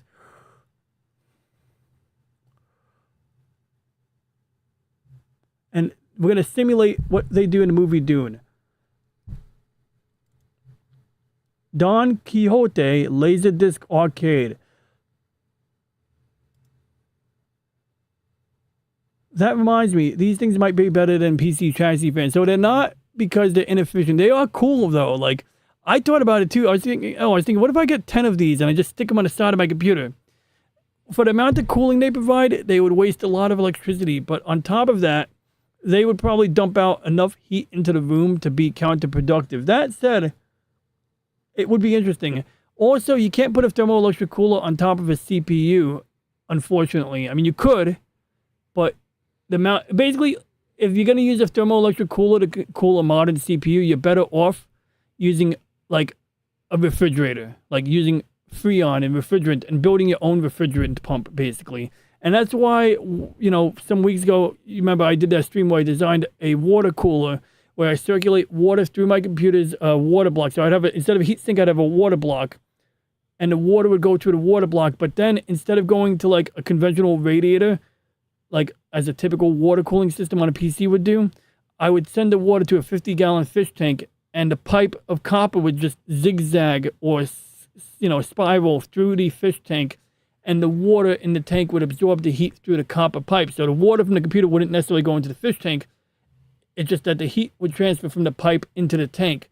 And then from there, the water would have the ability to passively absorb the heat. And if I want, I could put a fan on top of the water, but there would be some evaporation. And that's when I did some investigation. I found out if I use an aquarium chiller, you basically circulate water from the fish tank into the chiller. And the chiller, it's basically like a mini fridge, but smaller. And its only job is to cool water, to circulate water in, make it cold, like refrigerator cold, and then send it back into the fish tank.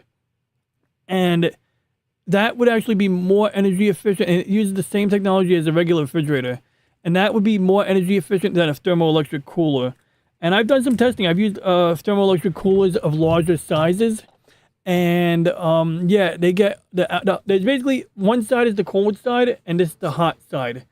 And when you give it a lot of electricity, it gets really hot. And so even this one here, the reason the water's not freezing is, one, it's not getting enough power. But even if it was, the thermostat would essentially use the temperature diode to make sure it doesn't get too cold. Or if one side gets too cold, it means that it's removing so much heat that the other side's gonna get crazy hot.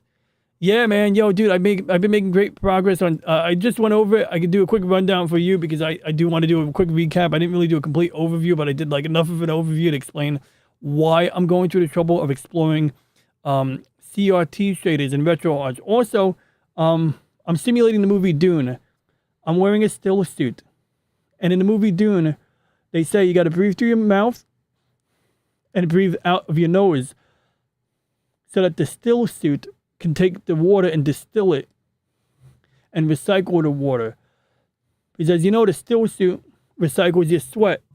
And look, so this is exactly like kind of like the still suit. And dude, look at that. That all came out of my nose. And I didn't blow snot on it. All I did was breathe out of my nose. So this is basically what happens in the movie Dune. They have something that turns the water in their nose into water. And then it stores it in the suit. And if I do this for like enough hours, perhaps I would get a drop of water that I could put into a bottle. So yeah, I just thought that was kind of cool. So yeah, that's what I wanted to. Ooh. And on a truly hot day, the cold plate doesn't feel cold. So if it's really hot in here, this would lose cooling efficiency fast. So these work good if you're playing a game on your phone and the phone's getting hot and the ambient temperature isn't terribly high. And I do like the idea of having this available for my phone, even though I haven't really needed it. Because, you know, if you prevent the phone from getting too hot, that's going to help with the longevity of the battery. But the only time I've had overheating was when I was filming on outside of my backyard on a 100-degree day, or when I went on a trip somewhere and it's 100 degrees outside. Running the camera, the phone's camera at 1080p, 60 frames a second, yeah, it gets pretty toasty, and the camera app will refuse to work until it cools down. Yes, we know magnetics are fantastic for magnetic stuff in the phones. Well, there's nothing magnetic in the phone that's really bad, except some phones will automatically, like remember the Blackberries? They had these cases that when you put it in the case, the magnet would tell the phone to lock. That was pretty cool. And then some Samsung phones had a case with like a flipping door on it. And when you close the door, it had like a little window that you could use like a touch screen. And it would basically use it as like a alarm clock. So when you close the door on the phone, that little window would become like a display with like maybe notifications and the time. That was a pretty cool feature. Hey, low spec Linux. The name of the game you were thinking of is Super Don Quixote. Am I pronouncing Quixote right? There are a few people who know Laserdisc games that won't be released on anything else. I think the thermal tank is going to work out properly for you because you're the guy who can care enough about it to do it. Yeah, I mean, like, I'm surprised nobody else has done it. I might do something temporary though. I might run a dry event from the top of my computer to the screen window here, because I was thinking about, like, if I modify the screen, I can add a piece where I can mount the dry event to the screen without sticking out the window, and I could have a blower basically just pumping air out of the hot air exhaust of my computer straight out the window. So like on a particularly hot day, the theory would be to just kind of get that air out of the room. Make sure it doesn't build up in here. Although I think ultimately the aquarium is better because it means that I can keep the window closed. Because it's a casement window, so I'm not going to drill a hole in the wall. But the ideal solution would be to drill a hole in the wall and make like a dedicated hot air exhaust port. That would be like the ideal solution, but I'm not doing that. So I think the aquarium is practical, and I appreciate your faith in me, Slim Nim. I wonder if that tech could be used for a portable personal fan. So I'm doing it right now. And it definitely, like, it's better than nothing.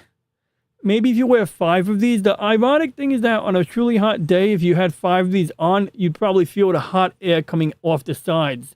That being said, I remember you showed me the fan that people can wear on their necks. And I mentioned something too. It was the, the Sharper Image fan, right? And basically, this was like a thing that they have different versions of it. I think they discontinued it. This is the discontinued one. These went for like $300, but essentially, from what I can figure, they run off thermoelectric coolers. And in fact, it's funny because when I was on your show a while ago, El, I was going to show this and I forgot to show this. So I'm going to pull it up right now because I think it's relevant. And then we could go and watch Aris before his show is over, hopefully. So, DJ Odyssey's birthday is today. Electric cooler. So let's see here. So let's see. Okay, here's an example. So these come in different forms, but typically these look like little white ceramic squares. And honestly, this doesn't really tell you how it works, but technically it's true. This is how this physically works. It's just that it doesn't make sense. You have an N-type and P-type semiconductor arranged in positive and negative patterns like this. And essentially, bottom line is, when you give these electrical current, one side gets cold, the other side gets hot. Now, I don't want to see just how it works. I want to show you the damn thing in action.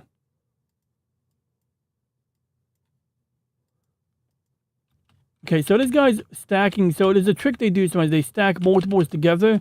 But the gist is, when you turn it on, water forms on here, right? And then after the condensation forms, it turns to ice. See, it's ice. But here's the catch of it. In order for this to work, you need something to cool down the hot side. So look at the size of that heat sink there. In order to get this thing to negative 55 degrees on this side, he really does need a big fat block of aluminum and a fast moving fan. And I'm surprised the fan's not on right now, but the hot side of this can get very hot.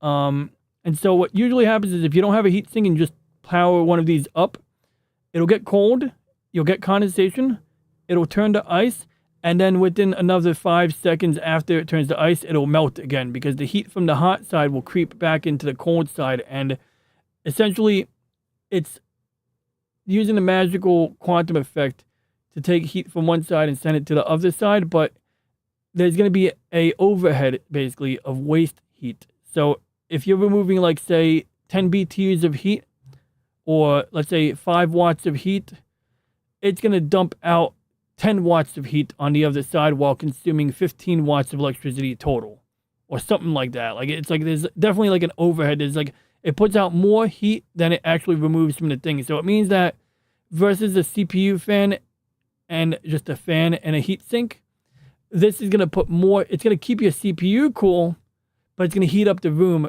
much more rapidly. And compared to a refrigerator, it's going to use up more electricity while dumping extra heat into the room. Whereas a refrigerator, yes, it's going to dump a little extra heat into the room, but it's going to use up less electricity and it's going to put out less heat than this technology. So while thermoelectric coolers are cool because you don't need to run refrigerant pipes and figure out how to circulate the refrigerant, which would be Freon or some kind of other chemical gas that turns, two-state liquid gas type thing. Phase change gas, I guess you call it.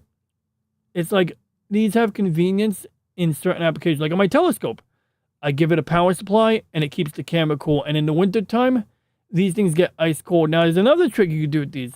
If you put a candle on the hot side and you put ice cubes on the cold side, it will generate electricity. So you can either receive electricity from these or you can send electricity to them to make them cold. And this is how some of our deep space probes work. This is how the Voyager, the Galileo probe, when they don't use solar panels, they have a piece of plutonium that emits heat, and they're using that heat they're using the plutonium that's hot and the coldness of space in conjunction with this technology in order to produce electricity, for like 40 years and going, as in case of the Voyager probes.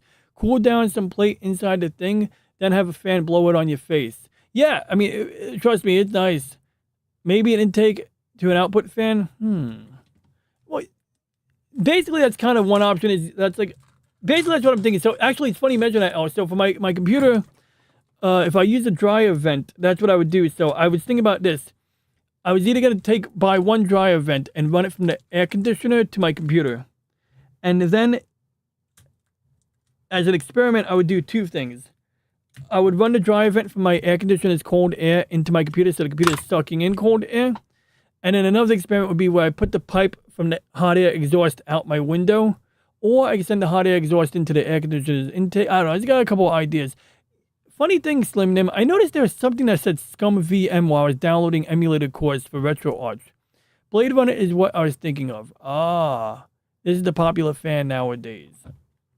What is that? Oh, that's interesting. It's nice and compact and you don't lose your fingers while using it. I gotta say, I like this one. You can't lose your eyeball while using it. You know what I mean? That's pretty cool. Because the ones I had when I was a kid, you could break the fan blades, they crack, or you could, you cut your fingers up a little bit, because, kids are dumb and they play with them. This one, I wonder if it's just blowing wind or if it's doing some magic. I think it's just blowing wind, which is still nice to have. Don't get me wrong. Powerful wind. It literally says wind. It says powerful wind. I love that. That's funny. That's definitely not a Japanese company. Is it a Japanese company? Hanabishi. That's got to be like a fake Japanese name. Sorry, y'all. Sorry, not sorry. No, I'm kidding. It's all good. They're not efficient, but if you water cool the hot side to the radiator outside, they're not bad. Yeah, you know, it kind of makes, I was thinking something, yeah, that makes a lot of sense, actually. Interesting. Possibly my warmth from my hand might make light shine. Yeah, actually, that's kind of the gist of it. So, in theory, if like, let's say like, yeah, so like if you have like let's say it's snowing outside, you know, you might do something like that. Take like heat from the hot side of a radiator and snow from outside, and you get some electricity. But it's true, it's like 10% efficient. It's not very efficient at all.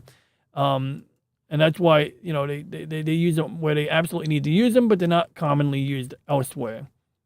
Or the heat from my entire body being, yeah, see, it crossed my mind, like, when things emit waste heat, how can you recoup that waste heat and turn it into energy? And it just turns out thermocouples are not super efficient. That makes sense. Hanabishi is PH, I think. 30-year-old brand, and you know what? It is a nice English-written website written in English, and the Philippines, they know English. From what I can figure. I mean, every person from the Philippines I know speaks English. I'm sure they speak those other two languages you taught us. Think of a Pac-Man stand up side by side versus Pac-Man tabletop where you're sitting across from each other. So you have to have the scan lines in a different direction for that Pac-Man. When are the nerds going to make the difference in the world? We are the nerds who understand what other nerds understand. The universe, help us all. I had a while in my living room, a CRT TV pointing straight up right underneath a glass top TV just for old school Atari top games. Oh, that's cool. Rex the CRT, but was awesome in the house, to have in the house. Yeah. Rex, oh, I see it. Rex the CRT, it Rex it. Yeah, I got you. The verbal typing. It wrecks it, like not T-Rex, but wreck, like wrecking a car or wrecking the TV. I wonder if there's a way to make the CRT last longer. Like if you have a CRT facing up, can you blow cool air on it? Would that make it last longer? Anyway, with CRT filters, we might be able to take those Atari games that you're talking about, Slim, right? The tabletop games. Make them, you can take a CRT, a modern LCD or OLED display, lay it flat, and assuming that's not bad for the TV, you put some plexiglass on top of it to protect it. And then you put some fans in there, but that might be like, you know, with the scanline filters and RetroArch, it may yet be possible to create a kiosk-style gaming machine that runs tabletop games. Oh, thank you, California Ford 44. You have a wonderful night, and I hope your shift at work goes smoothly, or went smoothly, or will go smoothly. And it was good seeing your stream earlier today too. Or even a pH balance from the fabric to skin interactions. For any change, even as little as it is per person, is still something. So the things like it needs to be like plutonium puts out enough heat that it's worth it. But if the heat isn't worth it, that's the problem. You lose a lot in the inefficiency. But essentially, what you're doing is when you're using a thermocouple or when you're using a thermoelectric cooler in reverse as a thermocouple, you're exploiting the difference in temperature from hot to cold. And that's pretty much how steam engines work. That's how a lot of engines work. They're taking advantage of a difference in temperature. And whether you're talking about the difference between 1,000 degrees and 10,000 degrees, or the difference between 75 degrees and 800 degrees, you can exploit that difference in temperature to get work, you know, to move things, to make something move. Ciao, Ford, it says, awesome one. I don't know if Tesla could put a light bulb in the dirt. And yeah, I don't know if he really did that, but you could do it because there's a potential. It's a whole other topic. Maybe one day I'll review what I already know about that and verify some things that I'm not certain about and be able to give you some real information on that, because there is like a difference between the potential in the air and the ground, and there are ways to exploit it. In the case of Tesla, though, what he was doing was oftentimes he was using a Tesla coil to wirelessly transmit electricity. And if you build a large enough Tesla coil and you hold a fluorescent bulb next to it, it will glow. And they even sell miniature Tesla coils where you buy gases that come in these little ampules, and when you hold them up to the light, they ionize. They glow like a neon light. The problem with that is, like why don't we have wireless technology? Is because J.P. Morgan, you know, didn't want to lose the money from charging for electricity. No, basically it's because as I understand it, the Tesla technology that transmits electricity wirelessly would have made it difficult or impossible to have cell phones and wireless radio transmission and, radio broadcasting in general. Now, I got to still look into that. I got to fact check myself on that one, but that's my vague understanding. Tesla tanks. Tesla could send fake lady astronauts around the moon. Oh, we're talking about the cars. I thought we were talking about the Nikola Tesla, the guy. I was just talking about the guy. Well, Slimnim was talking about the guy, too. He was talking about the guy, not the car company. Early crystal tubes are much better to find than old glass tubes. Interesting. Oh, yeah, I got you. Crystal glass, where they use lead crystal. Yeah, because lead crystal is basically just a glass with lead in it, which is pretty cool. Do you have a literal light bulb he could screw? Yeah, do you have the literal light bulb he could screw into the ground, man? No, I don't. I wish I did. I don't have that light bulb. I mean, we could try sometime. Trigun is a Tesla coil. Huh. Not brightly, but enough. Well, Tesla's new transmission method was using the earth as a big metal ball to transmit. Loss to the air was minimized. Interesting. And like so there's something that jumped out at me, like the idea of using the ionosphere and sending a charge to the ionosphere and then receiving it some distance away. It's pretty compelling stuff, and I don't know if that would necessarily disrupt radio signals or if it would only disrupt shortwave radio signals and how much it would disrupt stuff, but the History Channel documentary goes one angle and then the debunkers go the other angle, and there might be some truth somewhere in between that. I'm talking about Red Alert, Oh, okay. Wait, they had a Tesla gun in that game? They would have a Tesla weapon in that game. Retaliation, not the company. The reason Tesla was shut down is because all the other stuff was already being built. Yeah, that too. Like they had the, for example, like alternating current versus DC. I mean, he worked for Edison. And when he built a generator that ran on AC, he was like, oh, you can't build that generator that runs on AC. I'll give you $1 million if you can build it. And so he builds it. And then Edison's like, oh, yeah, I was joking. I just meant, like, metaphorically, if you built it, I'd give you $1 million. I didn't mean I'd give you $1 million. Some shit like that. But Edison was a bit slimy in his own way. I mean, he was important in American history, but he was also a bit slimy. Cheers, y'all. Let conspiracy theories run rampant. I'm gonna wrap up soon so we can tune into Aris. I'm trying to turn off the show before 2 a.m. Cheers, y'all. Oh, I said that. Tesla was going to do that with balloons in the ionosphere before Colorado Springs. He figured out he could just use the ground. Ah, I see. Interesting. Yeah, and that's another thing, like Wardenclyffe Tower. It seems like, why would you knock that down?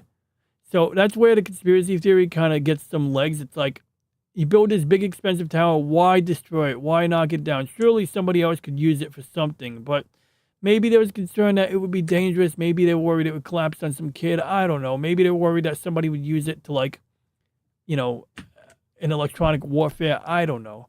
Tesla coil turrets, Tesla tanks, shock troopers. Okay, now the context makes sense. Red Alert, and that's cool. I could picture that. I'll have to try that game one day. I mean, I'm not really into RTS games, but once in a while I enjoy them.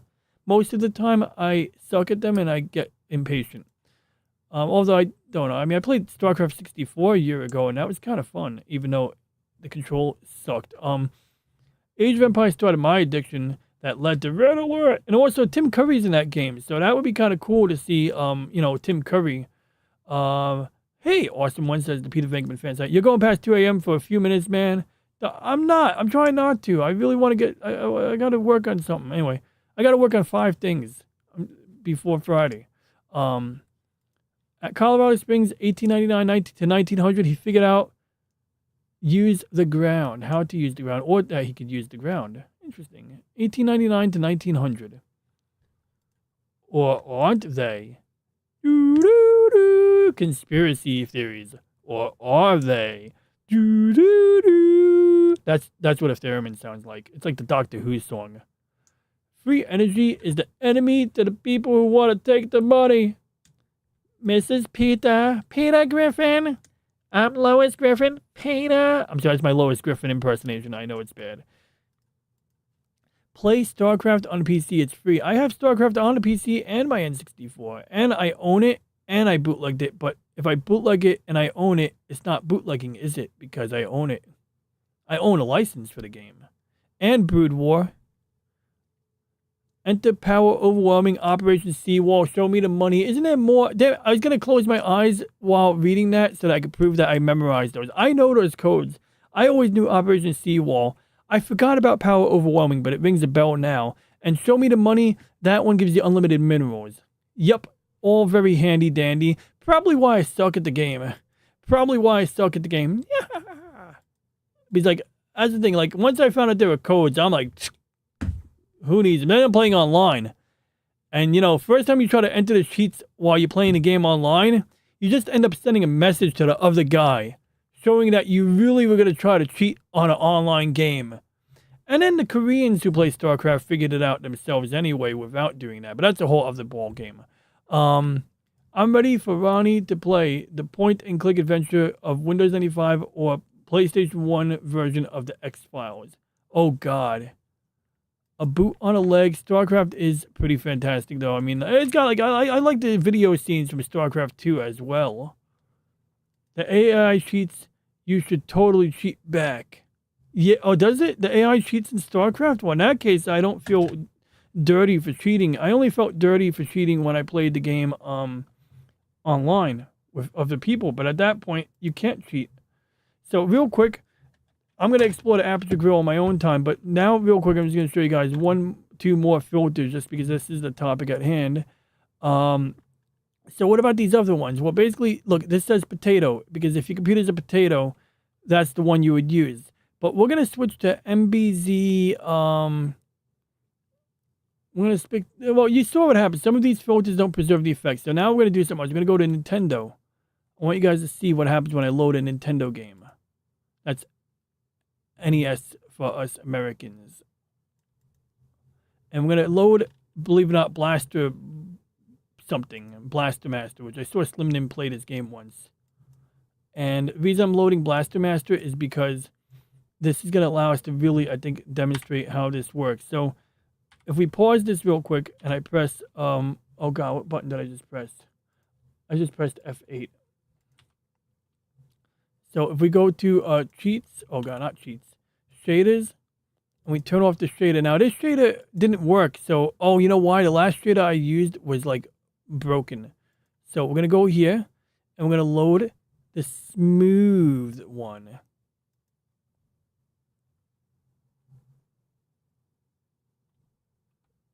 And it takes a few seconds for it to load, right? So right here, what do we see? Just a bunch of horizontal scan lines, right?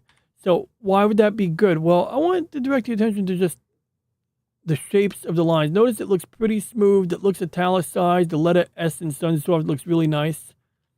But when I turn off the filter and I close this window again, I'm going to revisit the chat. See, look at that. Look at the jagged lines there. So I know I got to take some screenshots to give you guys a proper comparison. But it seems that even though ChatGPT told me that the smooth filter is really for Game Boy and Game Gear games, I think it does amazing things to like this particular title screen alone. So whether that's intended or not, there are other shaders that do the trick too. But I just wanted you guys to see that one. And once again, we can turn off the shader here and see if we like what we see. Does it look better? Does it look worse? Like, you know, you be the judge. I'm certainly willing to be the judge. So one thing that jumped out at me is the image got resized. I'm concerned that the aspect ratio is being altered. So I will have to investigate that on my own time. But I'm noticing that while this does have brighter color, you know, these diagonal lines are jagged. There's all these checkerboard patterns like I was talking about before. You got random squares in here. But the minute I turn on the filter, which I know takes 5 seconds to turn back on, suddenly this cave here looks smoother. Now, I don't like, oh, I know what it did. Okay, I must have broken this setting. I have to reset the shader or I have to reload a preset. So earlier when I was experimenting, I did play with the thing. And obviously, you guys, like I mentioned before, I like to disable the curvature. And I like to make sure it's as faithful to like, you know, whatever the developers intended. So I'm not trying to stylize it, but I'm also not trying to like do anything that stretches the image. I want the correct aspect ratio. So having the image squeeze like that is intolerable. Because I jump around topics so much, I know we didn't really get to focus as much on this as possible, but you guys get the idea, so maybe one day we'll make a video about it. So we're going to visit a few other people. Ooh, you have a great day tomorrow, Lady Mist. Thank you for tuning in. I hope you have a pleasant sleep cycle. I hope you have multiple REM cycles in your sleep cycle. And, you know, I see you on the flip side, or whenever I see you in the chat. I do have to say I prefer, however, Dune 2000. I do have to try that game out. That looked pretty cool. 200 mouse clicks a minute to lag out the other guy. It's Red Alert with extra factions, cross-platform online multiplayer. Ooh, that's fire. That sounds cool. True modern games, AI uses wall hacks. Open Red Alert project does Dune 2000 also. Oh, so they used the Red Alert project to do, like, as an engine to run Dune, I guess. That's cool. Bruh, the AI can see the entire map and builds way too fast that it's physically impossible to replicate how AI plays. Well, does it? Because I feel like that's how, every time I play other people in StarCraft L, that's how I feel. I feel like they build shit too quickly, and that's not fair. Why should I be playing people who could build so quickly, you know? Or something like that. But I don't doubt, I bet the AI can see the entire map. So I imagine maybe the AI really, the gaming AI is making decisions based on that. That one was Blastmaster. What's up there? Blastermaster or Blastmaster? One of those. DJ AI overtake the stream. Will overtake oh yeah, dude, we're gonna make an AI for PD, I think, or something. We're gonna do something funny with PD in the near future. Or not in the not too distant future. I can't say near future. Yeah, so it's like that. It's like potato video quality. More accurately, it's for potato computers. So it does sacrifice, you know, fancy features. Like having that bezel. You saw like in one of the shaders, it had like a reflection on the edge of the screen. So for example, like if we just pick like, let's just say this one here. This one is going to have like a bezel on the side of the screen, like an old TV. So this one, oh yeah, the Nintendo games don't present it correctly. I forgot. That's another thing I noticed. The shade I use for Sega Genesis isn't necessarily the one I should be using for Famicom, but for the most part, it worked all right. That being said, the one that I'm supposed to use is called Guest. CRT Guest Advanced Fastest. So Potato is similar to the Fast presets. It uses less resources. It kind of strikes a balance. Especially if you're playing on a handheld gaming device, Venkman, you know, like a Steam Deck or something like that, or something slower than a Steam Deck. So in this case, I have to pick the one that says NTSC, and this one simulates a composite video signal. So for reference, one thing I don't like is the aperture grill is very, very on here. Like it looks kind of dark. So I would definitely explore the settings to see. And honestly, this game doesn't look terrible like this. But you can see the jagged diagonal lines. You can see the mountains are kind of dotted. Mega Man 2 would be a good example too. Honestly, this particular shader doesn't give a whole lot of benefit, although it does make the diagonal line on his vehicle look smoother. So I will give it that. But it also does add a bunch of scan lines. And I'm not necessarily looking for scan lines. I'm just looking to make the angle smooth. So if I could have like the benefits of the scan line filter without adding extra random lines to this picture, that's kind of like what I would consider the ideal. But that being said, you know, we can sit here all day playing with these filters, exploring them. But I'll just show you two more presets as a reference. Oh, that's interesting. It created a duplicate file right there. So this is what we were using for Sega Genesis. And this is a somewhat improvement, right? But still, you know, it's a mixed bag. And then if we load the other preset, the smooth preset, we're going to get one last look at that one. And then I'll have to organize. Basically, I'm going to play with the presets. So what happened was, before I reinstalled RetroArch, I had a pretty good lineup of settings that was saved, but I didn't realize I wasn't saving the presets entirely correctly. So I didn't really start correctly saving the presets until today anyway. Until late today, like 2 hours before the stream. So I don't really have a comprehensive library of presets as I had originally intended. But on one angle, I can see the charm in having brighter colors. On the other angle, I do like what the CRT filters do on the whole. But I definitely would look to just preserve the things. Like in the Genesis emulator, I want to preserve the waterfalls and the dithering effects, where it artificially makes it look like there's more colors or more shadows in places where it's just a pattern. But I don't really care about making it look like a piece of shit TV, you know? I don't care if it looks nothing like a piece of shit TV. As long as I see the extra colors are there, then the shading looks right and diagonal lines look smooth, I'm a happy camper.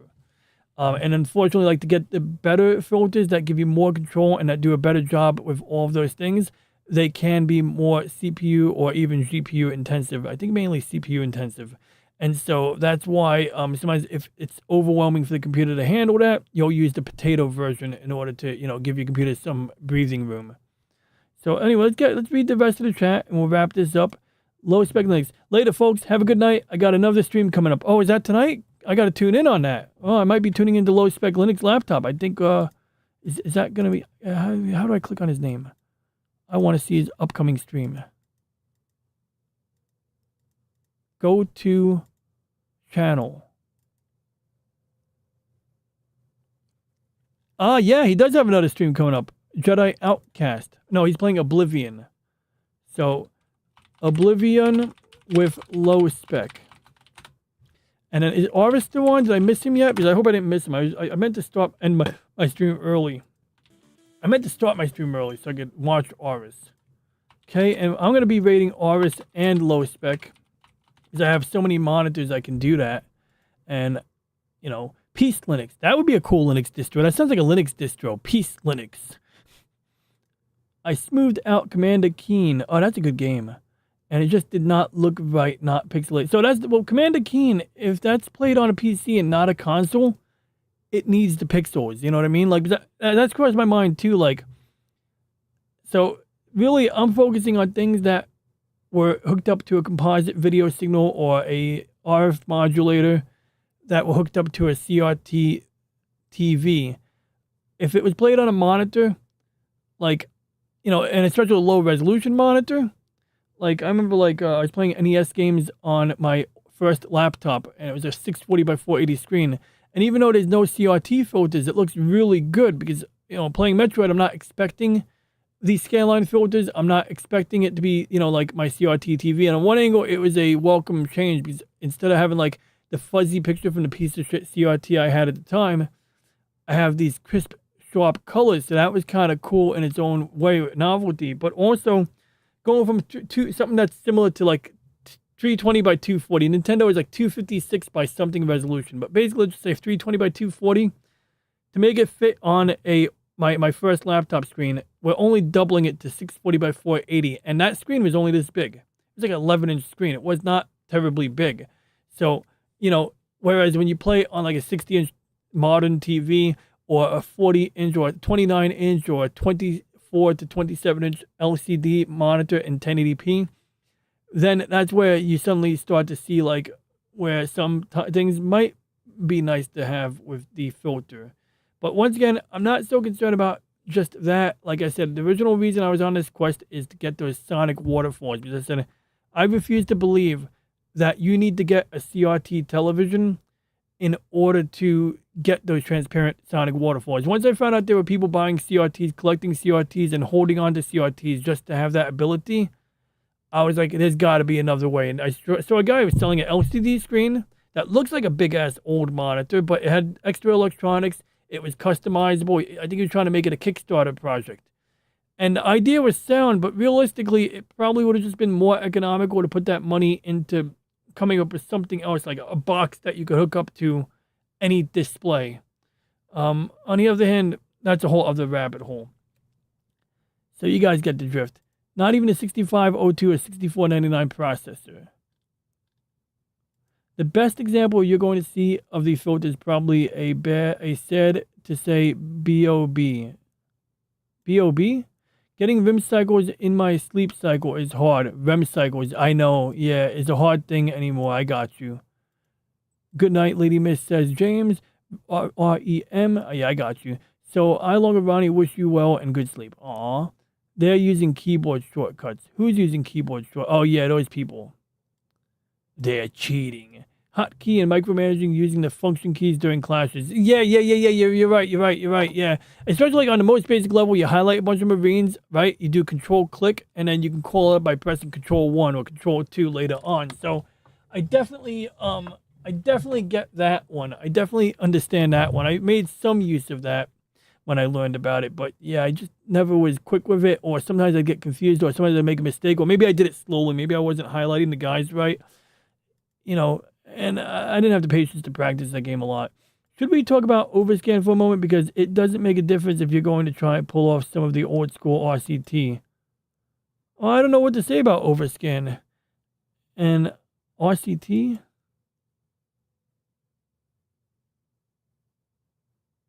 Why would it not make a difference?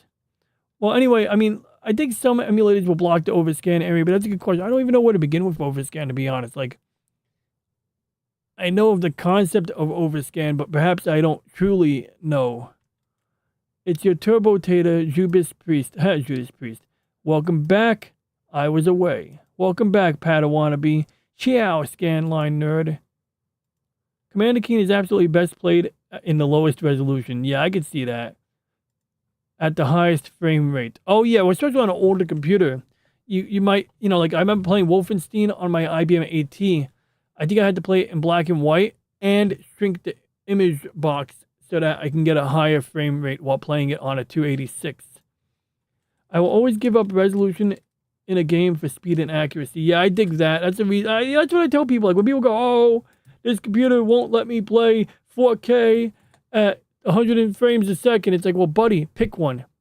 Do 1080p at 100 frames a second, or even like if you can't get like 60 frames a second at 1080p. Don't be afraid to set your game at 720p. Some people are too, picky, greedy. It's like, look, do you even know if you'll be able to appreciate it at 1080p if it ran properly? Maybe you'll appreciate it more if the game played smoothly at 720p, right? You know the deal, Slim. You are correct. Running there is a reason to hold on to the control CRTs. And most of it is older than that, like having a real Commodore 60, like a real Commodore 64. Yeah, so like things like the next thing I need to figure out after I really go through the full gamut of CRT shaders in RetroArch, I need to figure out how to take a video signal from, say, my N64 or from my regular NES.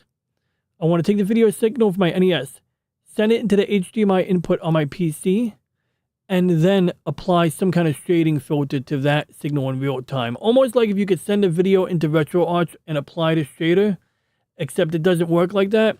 I had another app that I did do something similar. I had an app that did the opposite. It actually removed the scan lines from interlaced games. So when I played certain games from my N64 to the HDMI adapter, I would get these scan lines, especially when I was using my old adapter. It might not be like that anymore. I think it's improved since. But at one point in time, I would get these scan lines. So now I think I don't get scan lines when I play most of my N64 games anymore, but there's a handful of games.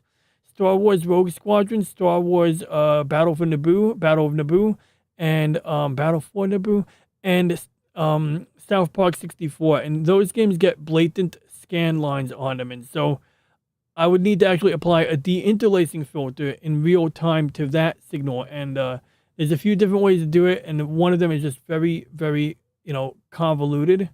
But with that being said, like I said, we could raid either this or we could raid low-spec Linux gaming. And I'm going to be raiding Aorus right now. That's fine. 720p is standard. A lot of people stream at 720p, SlimNim. And like a lot of streaming services don't let people do depending on how I stream, I could do 720p at 60 frames a second or 1080p at 30 frames a second. The reason that I can get 1080p at 60 frames a second right now is because I'm going directly from OBS to Restream. But realistically, like some games don't take advantage of 1080p, and like even like when like a game console comes out that can do 1080p, sometimes it's better to run it at 720p because otherwise the thing runs at a lower frame rate, like you said. Or it's dumping a lot of heat into the room to accomplish what it does. Yeah, I know. Isn't that funny? It's like, that's so funny. Like, Cartman's like, and you hear the zipper going by. So what game should Aorus play after this? I'm going to pick Harui. Look at that. I've been picking Harui the past 3 nights in a row, and nobody wants to play Harui Suzumiya. Like, I saw him playing Haruhi Suzumiya like a week ago when I had work at 5 a.m. And I missed it. It's like I have to watch the replay. I wanted to watch him play Haruhi Suzumiya live. But no. Nobody wants to watch. Nobody wants to vote for Haruhi Suzumiya. Yeah, no, for the most, it does look fine. I mean, like, I'm not even just, like, saying that. It's like, it depends on what your goal is. You know what I mean? What's a visual novel? The game Aris is playing? Oh, yeah, I got it. Haruhi Suzumiya is a... Yeah, I got you now. Yeah, that makes sense. I can understand why it's not super popular at all. Look at this. Look at this atrocity. He's playing a game without a CRT shader. Can you believe it? Now, you know what's interesting about this game? If this game has alpha blending, is this a Game Boy game? Is this a Nintendo Game Boy Advanced game? He's like, it clearly has alpha blending in it. So it must be like some console that supports alpha blending. And yeah, this is something you would not use a scanline filter on. Although it might help, there might be a shading filter that might be good, but it wouldn't necessarily be a CRT shader. If I don't even know what system is that. Final Fantasy VII OG? It don't look like Final Fantasy VII. Is it this game, Ogremon?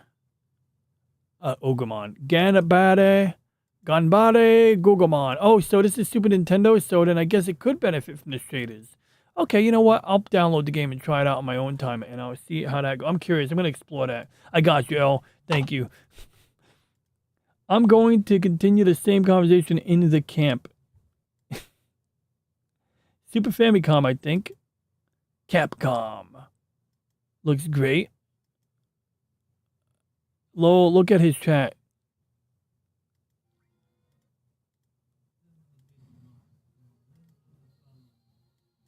Oh, I have Aris twice. I have Aris open twice. Oh, I'm not live. I gotta hit the live button.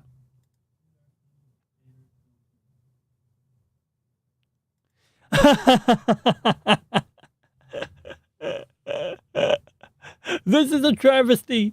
You're playing it without a CRT shader filter. I need to get an angry face.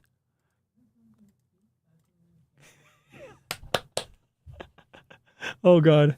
Okay. Me raid. This guy raid. Okay, so I just typed in of this guy raid. That's hilarious, L. And any questions, comments, concerns, ideas before I wrap up, guys? Anything at all? Anything you guys want to mention before I do conclude this stream? In the meantime, the thing we did not do together on stream is log into my telescope. But we're going to take a quick look at my telescope because I do need to see. Okay, so one, looks like the last target has gone below the horizon. So no bueno on that one. We're going to clear the chat here.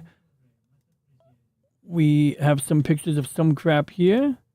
And we need to check the sky chart. And it looks like the sky chart, yeah, that's pretty low to the horizon. So no surprise there why we would have trouble seeing that target. The auto guiding is still working, so that's good. So what's the new target? What are we going to take pictures of next?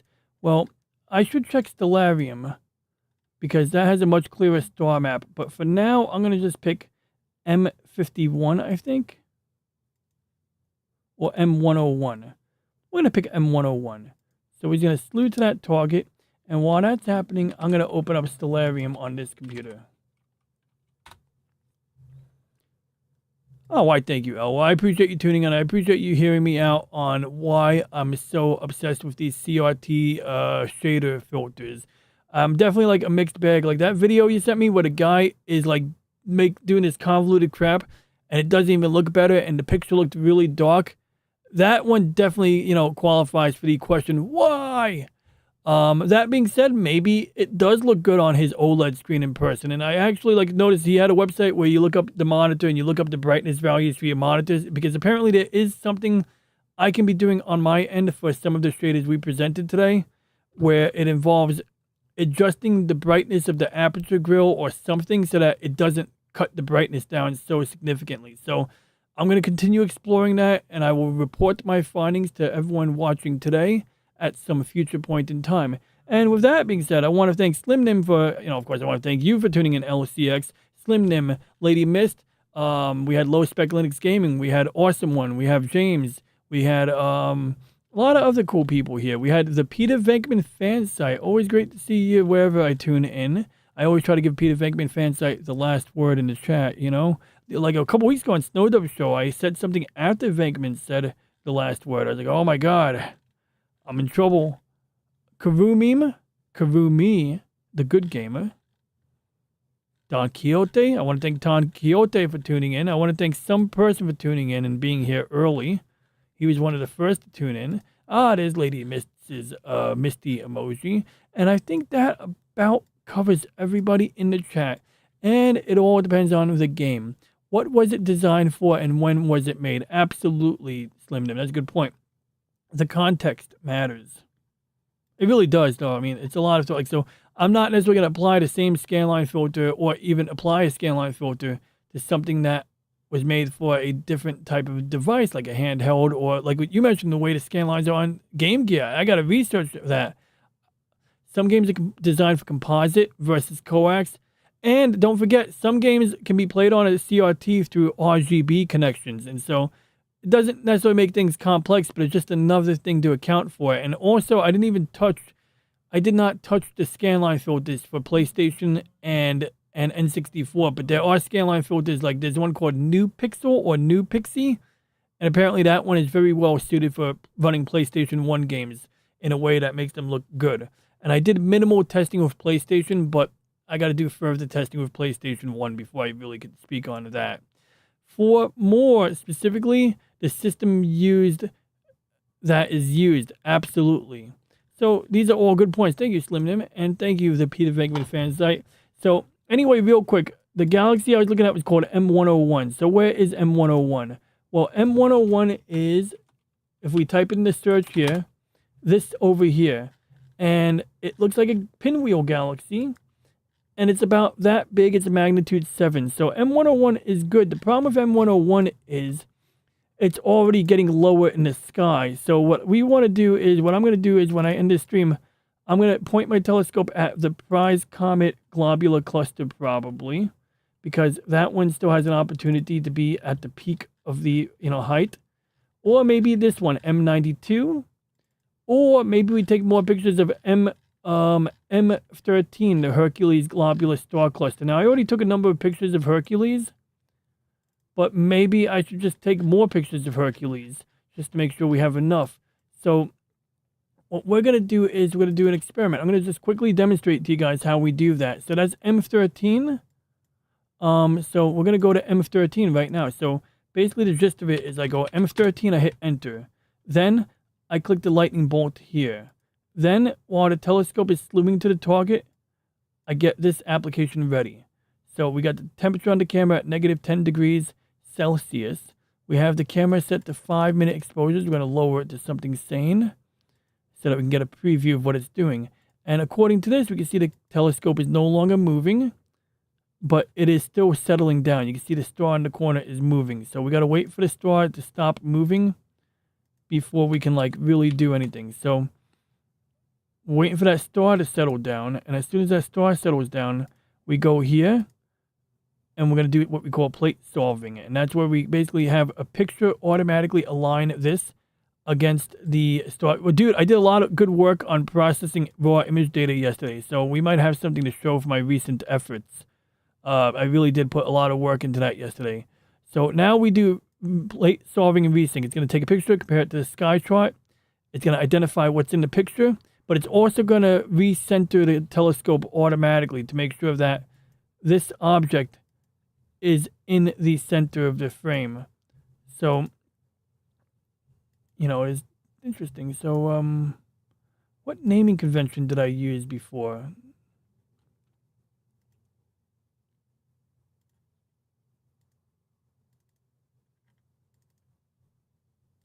Okay, NGC 5024.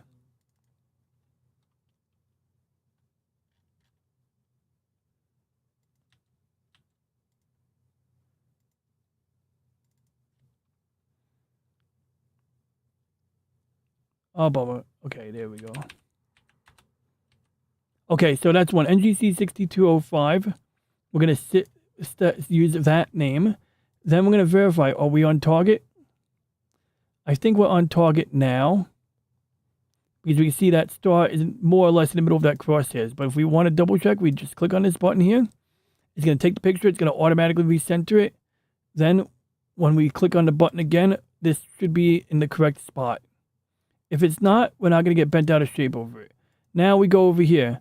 We're going to scan for stars that we can use. Well, we got this pointy light here, but it is a bit jumpy. So what can we do? Well, we can do a lot of things about it. But in this case, I'm just going to lock onto the target and pray. Actually, I don't trust it at all. I don't trust this. All right. Ah, shit. I don't trust that star either.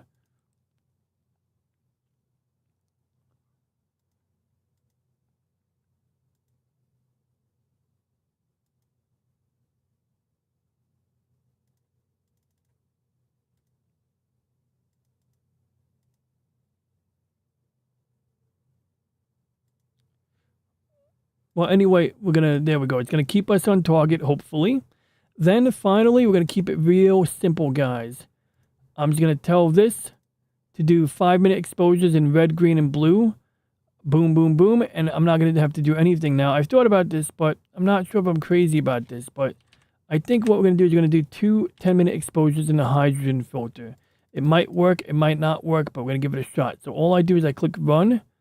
And it's going to now do it automatically. So we're done here. Now we're going to end this stream. So it's literally going to follow this script.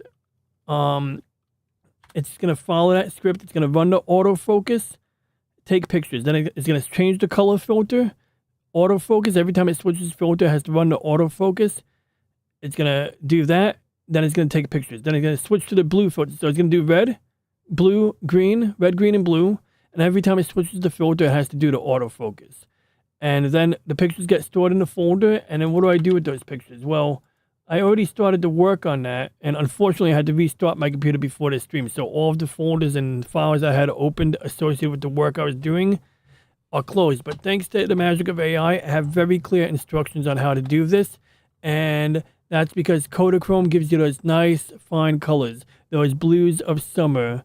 And I got a Nikon camera. Did you know that, Peter Venkman fans? I've got a Nikon camera.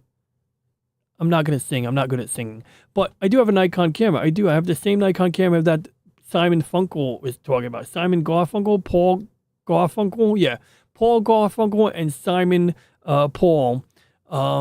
I have the Nikon camera they were singing about. And with that being said, we really will end this stream now, all right? I appreciate you guys. I love that we were all hanging out tonight, and I hope you guys had a good time, and I appreciate it. Thank you, Awesome One, for tuning in. I don't think I said your name earlier. I'm not really sure if I did. I said everyone's name, actually, already, but I don't know if I said your name, but I said it now.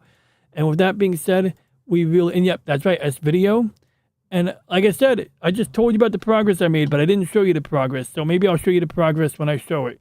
So with that being said, once again, for anybody watching on the replay, if you have any questions, comments, ideas, or concerns, please leave a comment. And for now, we shall hereby end transmission. Bye-bye. See ya.